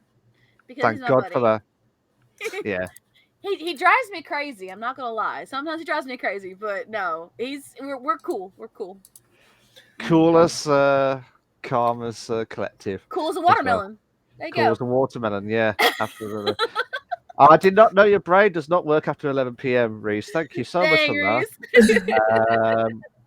But yeah, it's just mad to be fair. So, I'm trying to think of some questions. Okay, I have to say this. I wasn't gonna say it when you mentioned Southern Comfort because I wasn't gonna go down this road, this very, very dark path. Now that it's been said twice, I feel like it's a sign. So the last time I had Southern Comfort, I lived in Scotland. I lived in Scotland for a semester of university on exchange. Oh, okay. I never had Southern Comfort before. I've had it once and I will never have it again. And I think maybe I had a little too much. And then we went to the club on campus of the university because I lived on campus as an exchange student. Yeah. And I almost didn't get let in, which has literally never happened to me before. I'm like, unless I'm like blackout, like almost like vomiting drunk, yeah. You can't usually tell that I'm drunk or how drunk I am. So someone got pissed drunk. Someone got vomit drunk, but let me get there. So I'm standing talking to this Scottish bouncer and he's like, no, she can't come in. And I'm like, excuse me? I was like, I'm fine. I was like, you will let me in this establishment right now. And somehow talked myself into getting in, hammered drunk. I don't remember what I said. Anyways, so but it was quite a to-do. I talked myself in. And we're like sitting around. We're sitting around like, so the club on campus had like a club, like a full-on club downstairs, and then it had like a games room, and then it had like more of like a chill room where there might be like karaoke or like other sort of more community things like that. And then there was like a whatever cafe at the top. We're sitting around in like the chill room. Everyone's chatting. And I could feel myself going like this. Like I was not okay. Mm-hmm. I was just like sitting there and I was like, you know what? I'm a smart woman. I'm going to take myself home. So I leave. I've lasted all of about 10 minutes after basically begging to get in. And I just walk out as soon as I can past the bouncers. I'm like, yeah, just going for a smoke. I'll definitely be right back. And I just walk down the path. And it's like maybe like a total of like 150 meters back to my room, right? And I get back up into my room and they had these like your flat, you had your own room and your own bathroom. Yeah. And then there was like a room next to you. So there was 6. And then there was like a shared kitchen sort of living area, right? So I was inside in my room. Luckily, door was closed. I don't think it was locked. And I proceed to start vomiting. And like, yeah, I've puked from being drunk a few times, but like this is different. Like this is like I'm waking up passed out on the floor with no recollection of how I got there, managing to crawl to the toilet, you know, very, very drunk. And this went on for a couple of hours. So my mom's a nurse. And I was an exchange student. No one knows me. No one gives a shit about me. Like I had some friends who I'd been out drinking friggin' Southern Comfort with, but like they didn't know to check up on me, right? They don't know me like that. So I'm like texting my mom and I'm like, Mom, like, what if I die? Like, I was like, I'm really drunk. I'm sorry to tell you this, but I was like, you know, like, what do I do? Like, I keep waking up passed out on the floor. Like I have no control over my consciousness. I'm sure it wasn't that well written. I should go back and look at those messages one day because it'd be so funny. But my mom's a nurse, right? And she's like, you're going to be fine. Meanwhile, she's looking at all the people I've added as friends on Facebook, trying to message them like, can somebody please go check on my daughter? Oh And I'm like, Mom, I think I have to call the ambulance. Like, in my mind, I don't know if I had talked about ambulances that day. I'm like, I need an ambulance. Like, this is the time I ride in an ambulance. Like, I'm gonna die on the floor tonight. And so I remember because I just had to pull the last shreds of logic and reasoning and sobriety in me together to call this ambulance. And I'm like I need to go to the hospital, whatever. Like, I can remember talking to them, and not only was I so drunk, but I also have an accent too for like a Scottish first responder who's like, or whatever, and they couldn't understand, and they never came. And I'm so glad that they didn't. But and I mean, who knows? Like, maybe they could have traced it and like been outside, but how would they ever find me in these stacks of, dense housing? They never would have found me. So luckily I didn't need them, but also thank God, because that would have been so embarrassing. I just and to this day, I've never touched Southern Comfort again. I puked all the way till 9 p.m. the next night. I had to miss class the next day. It was horrendous. I was messed up. So Southern Comfort, not my thing. Okay. Decidedly not my thing. Fair enough. That's completely 100%. fine. I'll have to remember not to buy you any Southern Comfort bottles the next time. It's I have some horror stories too about drinks too. I'm surprised I touched some of the ones that I still do. But I mean, I have some I get it. I get where it's coming from. I 100% get it. Don't worry. Well, since Kirsty mentioned about the bad times with the drinking side, what's about yours, Chance? What's your? Oh, you want to hear one of my horror stories? Not the one that I know of. That I personally no, that was not. different. That was good. No, so I've had a couple experiences where I used to be like really wild, guys, like wild. I'm not even gonna lie. Like I was always out drinking. I was always out partying with my friends, going to this club or that club or whatever every weekend. It was crazy. Sometimes during the week too, it didn't matter. But yeah, so one of the first ones that comes to my mind, and I am so thankful that I had friends there that were watching out for me, because this could have gone really, really bad. We went out, I was in Florida, and we went out for a New Year's, okay? And I had just gotten a bottle of Hypnotic, because I always got one every year for Christmas, because my stepbrother always buys it for me. It's his gift to me, and I get the little packaging with the pretty little cups. So I've got like 3-4 sets of cups around here somewhere. And I just gotten a bottle of Hypnotic, so I was like, okay, I'm gonna slam this down. So I was got my friends for New Year's Eve. We're gonna have a good time. We got through work. We worked till early in the morning. We were like, yeah, we're gonna go have a party, whatever, I think we closed early that night, so we could go out. And I was with about 3 or 4 other girls. I remember us going to the club. I remember getting lots of drinks while at the club. All right, night. See you later. Bye, Ted. All the love to you, buddy. Thank you so much. Bye. So, and after that, it goes dark. That's it. And my friends told me that I was so wasted. They had to keep watching me, because I'd go out on the dance floor and just start dancing, and like some guy would come up on me and just start dancing with me, and they'd be like, no, she's got a man, and like literally trying to pull me away. And they came to the point where at the end of the night, I said something about where's the after party. I kind of vaguely remember saying where's the after party when we left the club. And my friends are like, no, we're gonna go to the after party. Don't worry, we're gonna get there. And I kind of remember them saying it to me as like in and out. And then the one thing I do remember though is that they brought me home, okay, and my then boyfriend was there, and literally my friend pushes me in the door and she goes, "She's your problem now," and leaves. Is what I was told later, is what they told him. And he's kind of sitting there staring at me. I'm like, baby! I don't know why that sticks in my head, but I gave him this massive hug, about fell over.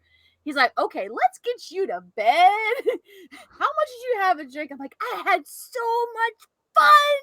Oh my God, it was so great. And he's like, okay, let's get you to bed. But these guys keep coming up to me. I'm surprised that I don't remember any of them at all. Because like I should have remembered at least something of that. But literally after about the 3rd or 4th drink, after I'd already slammed the bottle of Hypnotic before we got there, 3rd or 4th drink at the club, Nothing. I got nothing. The next thing I remember was in the car driving home, asking where the after party was. And I was like, oh shit. I realized later when I woke up and I got over the hangover, I'm like, oh, what did I do? I don't remember anything about last night. Is everything okay? What did I do? And the girls had told me, they said, well, we kept an eye on you. We made sure that nothing happened to you because there were a few times something was about to happen to you. So we had to pull you away from some serious danger. So I was like this close to possibly either getting put in a very bad situation or cheating on my man or a lot of other things that could have possibly come up. And the enormity of that actually didn't hit me until later. I'm like, holy shit. Yeah. Crazy. Nothing. I don't remember anything. Like after my third or fourth sex on the beach drink, I remember nothing. That was it. I was gone. I would love to party with these two girls. It would Absolutely. be so fun. Now, Ted's Gaming goes, he said earlier, he goes, he said, Kirsty, you should try some real moonshine. And Reese, I'm sure there's lots of people that give a shit about you. So you got lots of love from Reese. Oh, thank you. Tay Senpai goes problem Actually, I child have towards some me, I moonshine. guess. And Vanilla says, I think I'll stick to my SoCo. it's okay. And Ted's heading out. Yeah, he dropped some bits before he left. So yay, thank you so much, Ted, for those bits. And Kel goes, yes, I want to party with Trance. Absolutely. I'll tell you, there's a few stories from my end as well, since you guys mentioned about yours. One was my first proper drinking when I was like in the minimum proper age itself, and I was drinking. Mount. Just proper drinking. Of course, I was of age. Yeah. Of course. I was drinking Guinness. I was drinking Carling. These were all beers. Well, Guinness was like the Irish drink itself. And, I know what Guinness is. Thank you. Yeah, I'm just saying it just to reiterate I know what it is. just a little bit. I don't know how many I had. I'm guessing it was about 6 Guinnesses. I had about a couple of Carlings, had a couple of Cokes, proper Coca-Cola drinks, not anything else. And I had loads. And all I remember vaguely on one of them was like, someone, I think it was my brother who just said, shouted to me, "You want to have a drink?" I'm like, it was just like, I was like that for the last 5 minutes. So I was like, yeah. And then I was conked out. When I got back, my mom was not happy with me. So I came back. I was like, "Hey, how you doing? You okay?" And she didn't look happy with me. And I was just like, "I'm going upstairs. I'm okay. I'm fine." And then I just puked on the toilet itself. And that was the first one. Just get it out, though. That's true. 100%. The Guinness kicked in. I said to myself, "I'm not drinking again. Not with that situation." Till next weekend. I'll just leave me alone. Not again until I do it again. Yeah. And I puked up a whole bottle of white Zinfandel once. Didn't even hit the toilet. They did some serious cleaning up that night. Yeah. Oh God. And another Vanilla. one. Vanilla. There's a bugger in it. Another one is I went to watch the Italian Formula One, like the racing Grand Prix. So I was with a few of my mates from work, and for the first 2 days, I remember the practice. I remember the qualifying. I think it was. We remember the whole day. That's fine. And then on the race day, somehow my head said, "Let's start drinking milk. Let's do that. Let's start Good drinking plan. from about 8:30 in the morning." I started drinking, and the race didn't start till like 1 o'clock or 2 o'clock in the afternoon. This is in UK time. Well, like Italian time, 2 or 3 p.m. Italian time. This was in Monza, like in Milan. Okay. And I was drinking. And somehow I was talking to some random bloke about the race. I do not remember. Oh, this was grandstand seats. These were like the expensive seats. I don't remember. I don't remember the whole race on the Sunday. I was drinking. I was just strolling around nowhere, and I'd gone back to the sea. Oh, come on, come on! And I don't know. And there was no one there. There was no cars passing. There was one there. That's why I don't remember that. I just remember that. And then next minute I knew. The only thing I remember was when I started drinking at 8:30. Remembered that, and then the next thing I knew, the race finished, and we was on the track. We was carrying some board, going around the track. Because when you finish the race, you can go on the track and you go all parts of the track. Yeah. Next thing I knew, we was part of this track where it was under the bridge. It was like, because I didn't drink for a while. I was like, and I was getting sobered. I was like, did the race just finish? I was like, what the fuck's happened here? Oh no. I don't remember. Poor Milk. So we paid for. Well, the guys remember because they were pissing themselves laughing afterwards.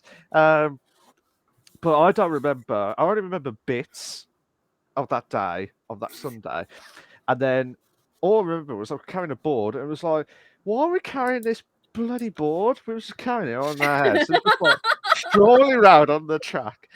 I'm doing this. I don't know why I'm doing it, but I'm doing it. So there you go. And then afterwards, I was just back to sober. I was like, I was conked out. I was just I just don't remember. I really don't remember the race, but I hope I will never do that again.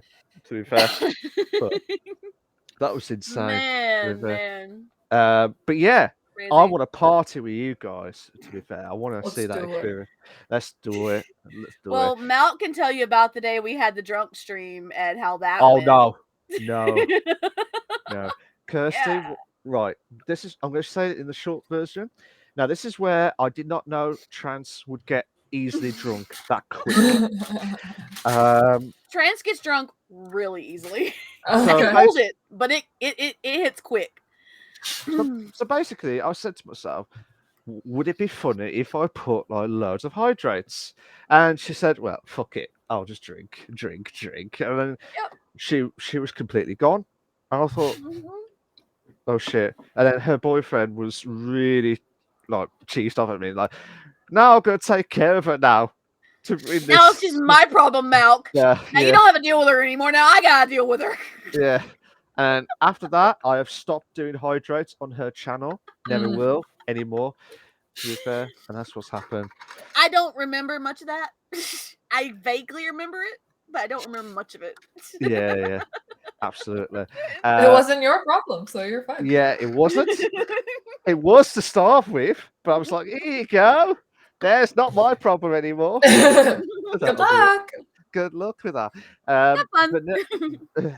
Have fun and goodbye on this. Vanilla says, for everyone, sugar frosting on cake or whipped cream frosting? Okay. Ooh. I know what vanilla means by this, but however, I will say buttercream frosting. Always. It says sugar frosting. Top. There's no butter. Cream cheese frosting would be my choice. Oh. Cream cheese is good. It's pretty damn good. Mm. But the buttercream is freaking amazing. Like it's so light and fluffy, but so sweet. True.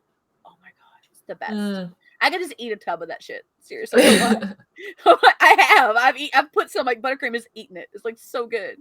Ooh. It's like eating a container of like Cool Whip. Cool Yeah. Whip. Oh, remember those days. And it goes cream cheese frosting. All right, yeah. Absolutely. See, with vanilla, I don't know whether he's trying to tangle the words because I want to say he is. I want to say whipped cream, but I know he'll take it the wrong way. So I'm going to say we got to hydrate from Anna. Got butter, like butter frosting. The buttercream frosting. It's so good. It's the best. Like once you have buttercream frosting, you don't want to go back to any other frosting ever. So Absolutely. Good. Unless like a specific cake, like that cream cheese frosting is good on like like a red velvet or something. But once you have buttercream on your cakes, it's like this is the best shit ever. Absolutely. Reese has probably said this to you, Kirsty, loads of times now, but I think you're going to kill him after. Do you want a Southern Comfort? Yes or hell yeah? You can take my answer. It's fine. Honestly, I'd be curious to try it again now. Now, I think it's been enough years. It's been like Face 8 years. Let's get past it and move forward. Yeah. You gotta face it. Absolutely. Face your fears, you know? Yeah. Absolutely. 100%. Yeah. I'm just trying to see. Kel says I want to party with Trance. That's what I want to do with Kirsty as well. My 21st birthday was lit. Absolutely fair play. That is Nice, senpai. Vanilla says, I don't drink alcohol at all. I wonder what that would be like. I wonder why. It's an experience. It's an experience. Vanilla says he's got a weakness for the Irish, which I'm not going to ask You're anymore. talking about Guinness. That's what he said that too. Yeah, absolutely. Mark was hit with a Obliviate charm. Completely. Thanks. 100%. Yeah, absolutely. Anna says cream cheese frosting, buttercream for vanilla. And Vanilla says whipped cream is for drinks and jello, not pastry. And strawberries. And pumpkin pie. And pie. and anything. And anything. That's whipped cream is for everything. Yeah, absolutely.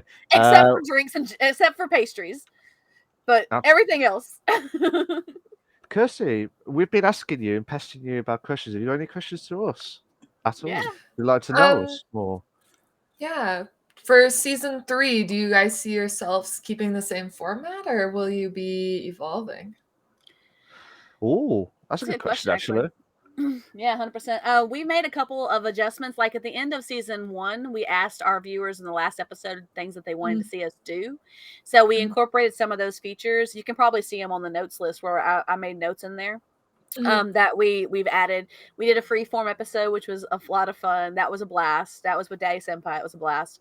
And we've done a couple other things where we mix up the formats a little bit, or we changed a little bit of something here or there, whatever. We've kind of seen what works for everybody, and if they want to see more of us, we tell them, hey, let us know if you want to see more of this. And hadn't heard anything yet, but definitely it's one of those things that, like, you know, we like to get input from the community since they're the ones that are here to see the show with us, and we want to do something that they will enjoy and that we'll enjoy. And sometimes it's fun to do something fresh and different and just kind of innovate a little bit. So we like to make adjustments and stuff, you know, especially if the community's like, hey, try this. And we're like, oh yeah, cool. So then we might do that. I've thought at one point about having an episode where, like, instead of like a discussion, we play a game or something. I don't know. It was fun. I talked about us making a bingo card because we have so many memes that come out of this. Yes, they're so great. And like, I mean, I don't know how I would distribute bingo cards, but you know, I think there'll be lots of winners. To be fair, yeah, totally. To be fair, from my perspective, I mean, season 1 was a blast. Whatever happened, season 1 was an experience for both of us because we did not know what was going to happen, what was going to expect. And at episode 20, when it was like 6 months of all the episodes itself, excuse me. Yeah, that's a great answer there, Trans, for that cough itself. But basically, it was more like, can we involve? Can we make it a bit better? And what Trans said was, let's see what our viewers wanted to see and want to elaborate in the podcast industry and see what they would like to see.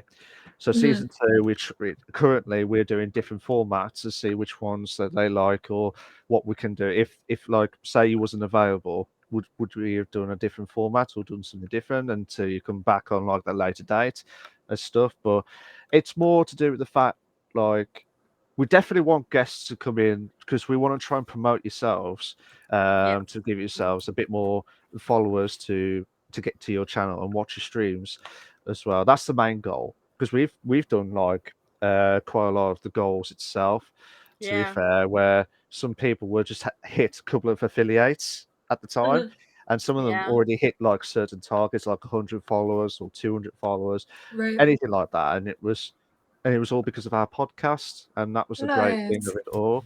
But to make it to season 3, I would love to see us evolve a lot more and try and get more viewers. But obviously, we never forget anyone that's a small streamer or anyone to like Yeah, forget, totally. because that's our main goal. They're the ones who deserve more credit than the big show off big streamers. Right. We've said this multiple times, and I'll still say it, until Yeah. we decide to stop doing this podcast. When we started the podcast, one of the big things that we wanted to do was, help other small streamers grow. That was like a Mhm. big goal for us. And so we're like, hey, let's do an interview section where people can get to know a new streamer, someone they may not, normally watch or whatever. They get to know this person, people that we've met by just being in their channels, or, we come across or play games with or whatever. So, I mean, that was a big thing for us in general, for us to, really highlight new streamers for people to check Right. out and say, oh, and help that person reach affiliate status, or give them a little more recognition. So maybe they can start making a goal if they want to do a long-term goal or whatever, maybe help them reach that long-term goal. And, Right. that's one thing that we were really, really adamant about from day one. But we also wanted to make it fun. Yeah. So we had to really work it all out and to figure out how I wanted to do that. Like we went through, oh A god, lot. weeks of planning Weeks. for It our was like first a episode month. ever. It was like a Oh month. wow. A month And to we were talking discuss. about So, how we want to do a format, what type of things we want to incorporate in the stream, what kind of questions do we want to ask, all these things that we want to incorporate and make it fresh or whatever, and see how it goes. And I would say that we have so many amazing return viewers, you guys. All love to y'all. People that come back every week to hang out with us. That I would say it's like a resounding success. absolutely. Even if Yeah. the podcast never gets like huge, advertised on on the radio, huge, that type of big. I still think it's a resounding success because we have helped people reach goals that they've been trying to attain. We Yeah. have highlighted so many new streamers. We've gotten to know those new streamers as well ourselves, people who we might have hung out in their chat like once or whatever. We've really gotten to know that and made some really awesome friendships along the way. We've gotten to give them all kinds of cool connections, and we have so many return viewers that come back every single week just to be Yeah. here with us. And like Reese, who's like waiting for 20 minutes for the episode to start, I Yeah. know. That's amazing. and that's amazing to us. Like that's huge. I mean, I'm still mind blown that we're doing so well to the point that we were able to do a season 2. That's Yeah. still like I'm still processing this 2 That's months later. amazing. So I mean, it's a big thing, I mean, we love doing it, so that's definitely a big thing. Oh, Yeah. definitely. And it's just more just to say, if you guys liked it, we'll keep going for as long as possible. Totally. We don't want to make the streamer awkward or anything beforehand, because we want to make sure the streamer's okay to join in and get comfortable and knowing what's going to happen in the stream. We're never going to like straight to the bin on that scenario itself. We're not going to put you into like the deep end and stuff and like, oh shit, what was we meant to say? What was meant to do? You know what I mean? As well. So and for the people who have never done a podcast like yourself, Kirsten, who's never done a podcast before, this is the first time we've ever done it like this. It's like a video type podcast, which will go to Spotify, go to any of the other like other platforms where you can listen back. Right. So you can listen to neat. this podcast later on if you've got Spotify. So you got a Spotify account. It is on there. Cool. So you'd be Amazing. like, oh my god, I'm on Spotify. Both seasons are on there actually. Amazing. We have the current season and we have season 1. Both of them you can find on there under the same channel. And cool. so I think that's huge too, because we know who's going to be here every week, and that's awesome. And we also get new people because the streamer such as yourself who has their own followers that come and you say they want to be there with that streamer. That's how we got Reese. Actually, we got Reese through our episode with Fatale, didn't we? Yes, I think it was Fatale. Amazing. Reese was actually a follower of Fatale and came and like now is like here every week. That's No questions, amazing. I love always. that. So it's really good. Everything changed in the Vanilla Nation. Absolutely. Totally vanilla. Absolutely. So I mean, we love doing it. It's a lot of work during the week to get it all sorted out, even especially on a busy week, even if I have to get like notes last minute. But I mean, we love doing it in general. So like it's great, and we have people. Everybody who's been on the show has had a great time doing it. We've had really high praise from some of our previous people that have been on podcasts with us before, Absolutely. and it was on our podcast, and they told us that they really enjoyed it. One of the best experiences they've ever had on a podcast, and we have like so many guests that are willing to come back and hang out with us again and chill with us. So yeah, it's big. amazing. It's great. Yeah, It's good for you guys. Thanks. Thanks. I'm getting blushed now. Thank you. Thank you. I can so see much. it. I can see I it. can see it. It's getting hot in here. All red now. Yeah, it's getting all red now. But yeah, is there any more questions left, guys, before probably the next 5 minutes or so before we stop the stream itself? We get about another 5 minutes. And if you got any more questions, Kirsty, or you're not sure yet? Totally. No, I don't. Oh, I did not know that you did like all the sports. That was interesting as well. That's When you cool. did like the soccer and like the outgoing before you slowly went to like RuneScape and stuff. So Yeah. but yeah, it was just interesting to be fair. So and you don't hear that from many streamers, do we? Like with all the different aspects of Yeah. everything going on. If you like had to describe my life in like one word or one phrase, it would literally be clusterfuck. Like I have done so many random things. I've pursued so many avenues and then changed my mind. Like, I wrote the LSAT. I wanted to go to law school. I changed my mind. Now I'm going to school to be a teacher. I've lived in Uganda and Vietnam and Italy and Scotland, and I've done a million random things, and I was in track, awesome, and now I'm a gamer, and like I was in a sorority for 2 awful years. Like I've just done like a shit mix of stuff. Like that's really what I would call it. Oh, yeah. Here's a question for you: would you ever move to the UK or a different continent that you would like to stay in?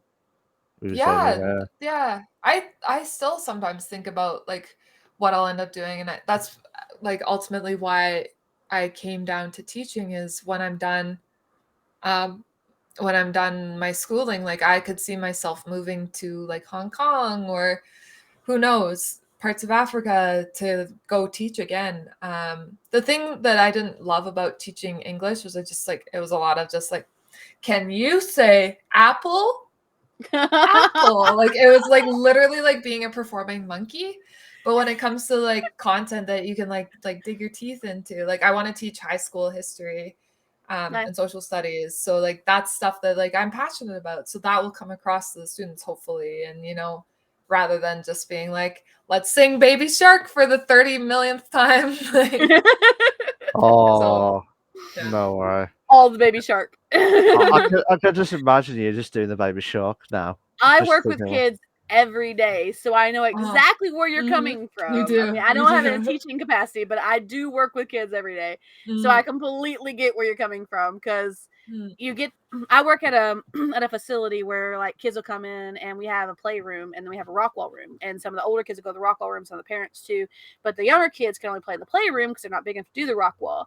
So I work with kids of all ages every day, either in one room or the other, or I go between the rooms sometimes.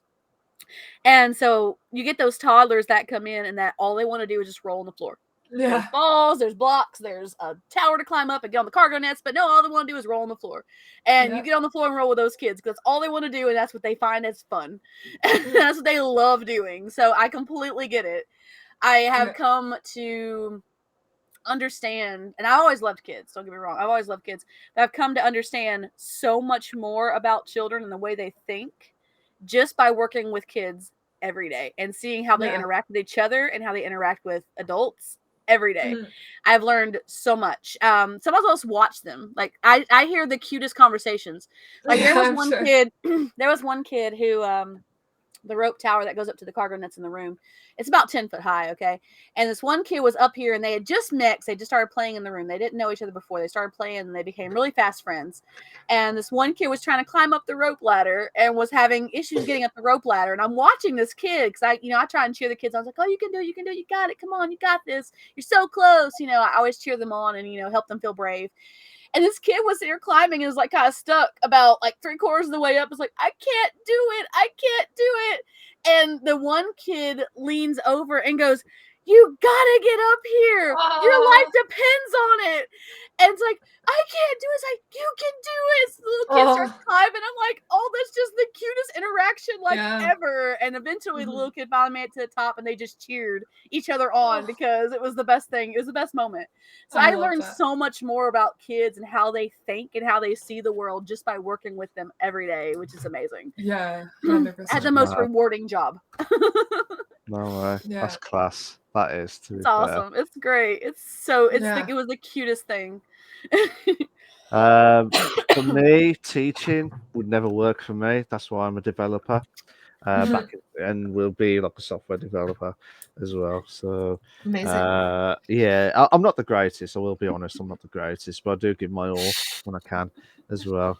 But that's the God's honest truth. No bullshit on that. To be fair. So I believe Vanilla. Last question of the night. So the last question of the night, Vanilla, just for when you, do we mate. get more banana in our faces? Right, the Snapchat banana. The Snapchat filter banana, yes. Yeah. Should have put that on the question itself. That'll be whenever I'll be able to get back onto the streaming itself, and then if you redeem the points, you might see it. There you go. So it's just Senpai goes, just when you thought I was gone. Tease for you. Oh. Okay. Oh no, Daddy Senpai just gifted 5 more subs on my channel. Oh my gosh. Wow. Oh my god. That's crazy. And now Vanilla is part of the sub gifting list now. Awesome. I love it. Nice. Right. So I believe TM. Did you think that was awesome? Did you think that was awesome tonight? Did you guys thought that was awesome tonight? That was the main thing for this. GG as always. Can I just say thank you to everyone? I'll say this again. Thank you to everyone that's contributed to the stream. You're an absolute amazing stuff. We will unfortunately have to stop the stream. I love how Kirsten just went, oh. That's always my thing on my channel. We always give lots of love to each other. Always. It's a big thing. So much love. Absolutely. For nurses, if any of you guys haven't seen Mal play Fall Guys, it is so good. Yeah, I'm absolutely crap at Fall Guys. That's why he's saying that. I said I'm going to try and get to round 4, try and win it. I didn't get to round 4. I kept kidding myself from round 3, 2, it's 1. So hard. It's so underratedly hard. But there's so many bastards that try and ruin your game itself. Like duck off. Yeah. Duck off. Get out of here. Get out of here. It's not sick. It's bastards itself. But yeah, cheers for that, guys. I'd like to thank you, Kirsty, for giving the opportunity to join us tonight. Yes, absolutely. Thanks for having me. 100%. One question: would you come back either this season or next season? It's up to you. Sure. Yeah. We'd love to have you again. It'd be amazing. It'd be awesome. But if you do come back this season, you will have different questions to the ones that you had, so you're not going to have the same ones. I'm so sorry. Yes, we have a return streamer question set. Yeah. So perfect. So they'll be like, oh, what did Kirsty do during this time? Yeah, so and now weeks later. And weeks later, like what the Daddy Senpai did absolutely a few weeks ago. Totally. To be fair, so Kirsty, whatever happens, I'm going to keep. Well, I'm sure Trans and everyone else will do the same as what I'm doing. I'm going to try and follow you, support you on the streams when you're on. And I know I've followed you anyway, but you know what I mean. It's like support you as much as possible on the streams and stuff. And whatever happens, I wish you all the very best of luck. I hope you achieve the goal that you want to be on the streaming side, because you are an absolutely amazing amazing person. And can you please come back for the episode 20 this For the season drink review. for the drinking stream? Because I want to see this. Can we do that? Well, yeah, sounds good. That'd be amazing. That'd be pretty awesome. Thank you guys so much. I actually have to go to work. So do I just leave?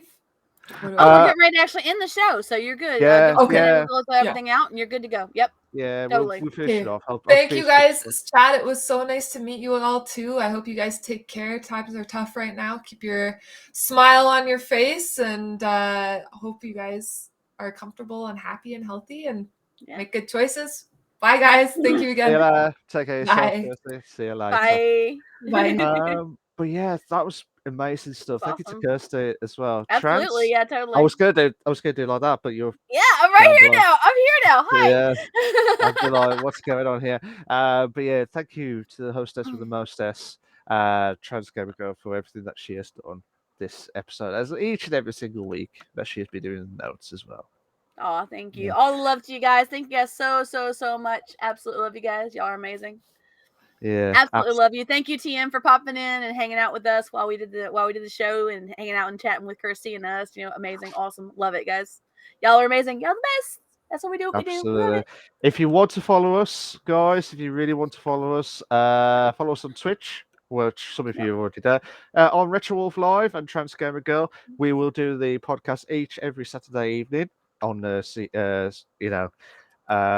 Saturday evening at 9 p.m. UK time, or if you're in Trans's region Central itself, time. It's 3 Cent- p.m. Central time is 3 p.m. Eastern time is 4 p.m. I got that from Yes, Kirsty 100%. because I absolutely. as well. So if you want to follow us on Twitch and see more of the podcasts, we'll be here every Saturday. But check out on our social media stuff for any updates before we do this. Check on our streams itself, and then also check out our Twitter at same Retro Wolf Live. Thank you, TM. Amazing. All the thank you. love, man. Thank you. Thank you, TM. Absolute ledge. And Trans Gamer for the Twitter side, if you want to check that as well. But yeah, thank you, Trans, again. Absolute ledge. Next week we're gonna have a double streamer. Excited. Double streamers. We got two. Excuse me. Yeah, we haven't got the sneeze type. That wasn't a sneeze. That was a cough. First off, thank you. Oh, sorry. It was a Sorry. cough. My hearing is gone.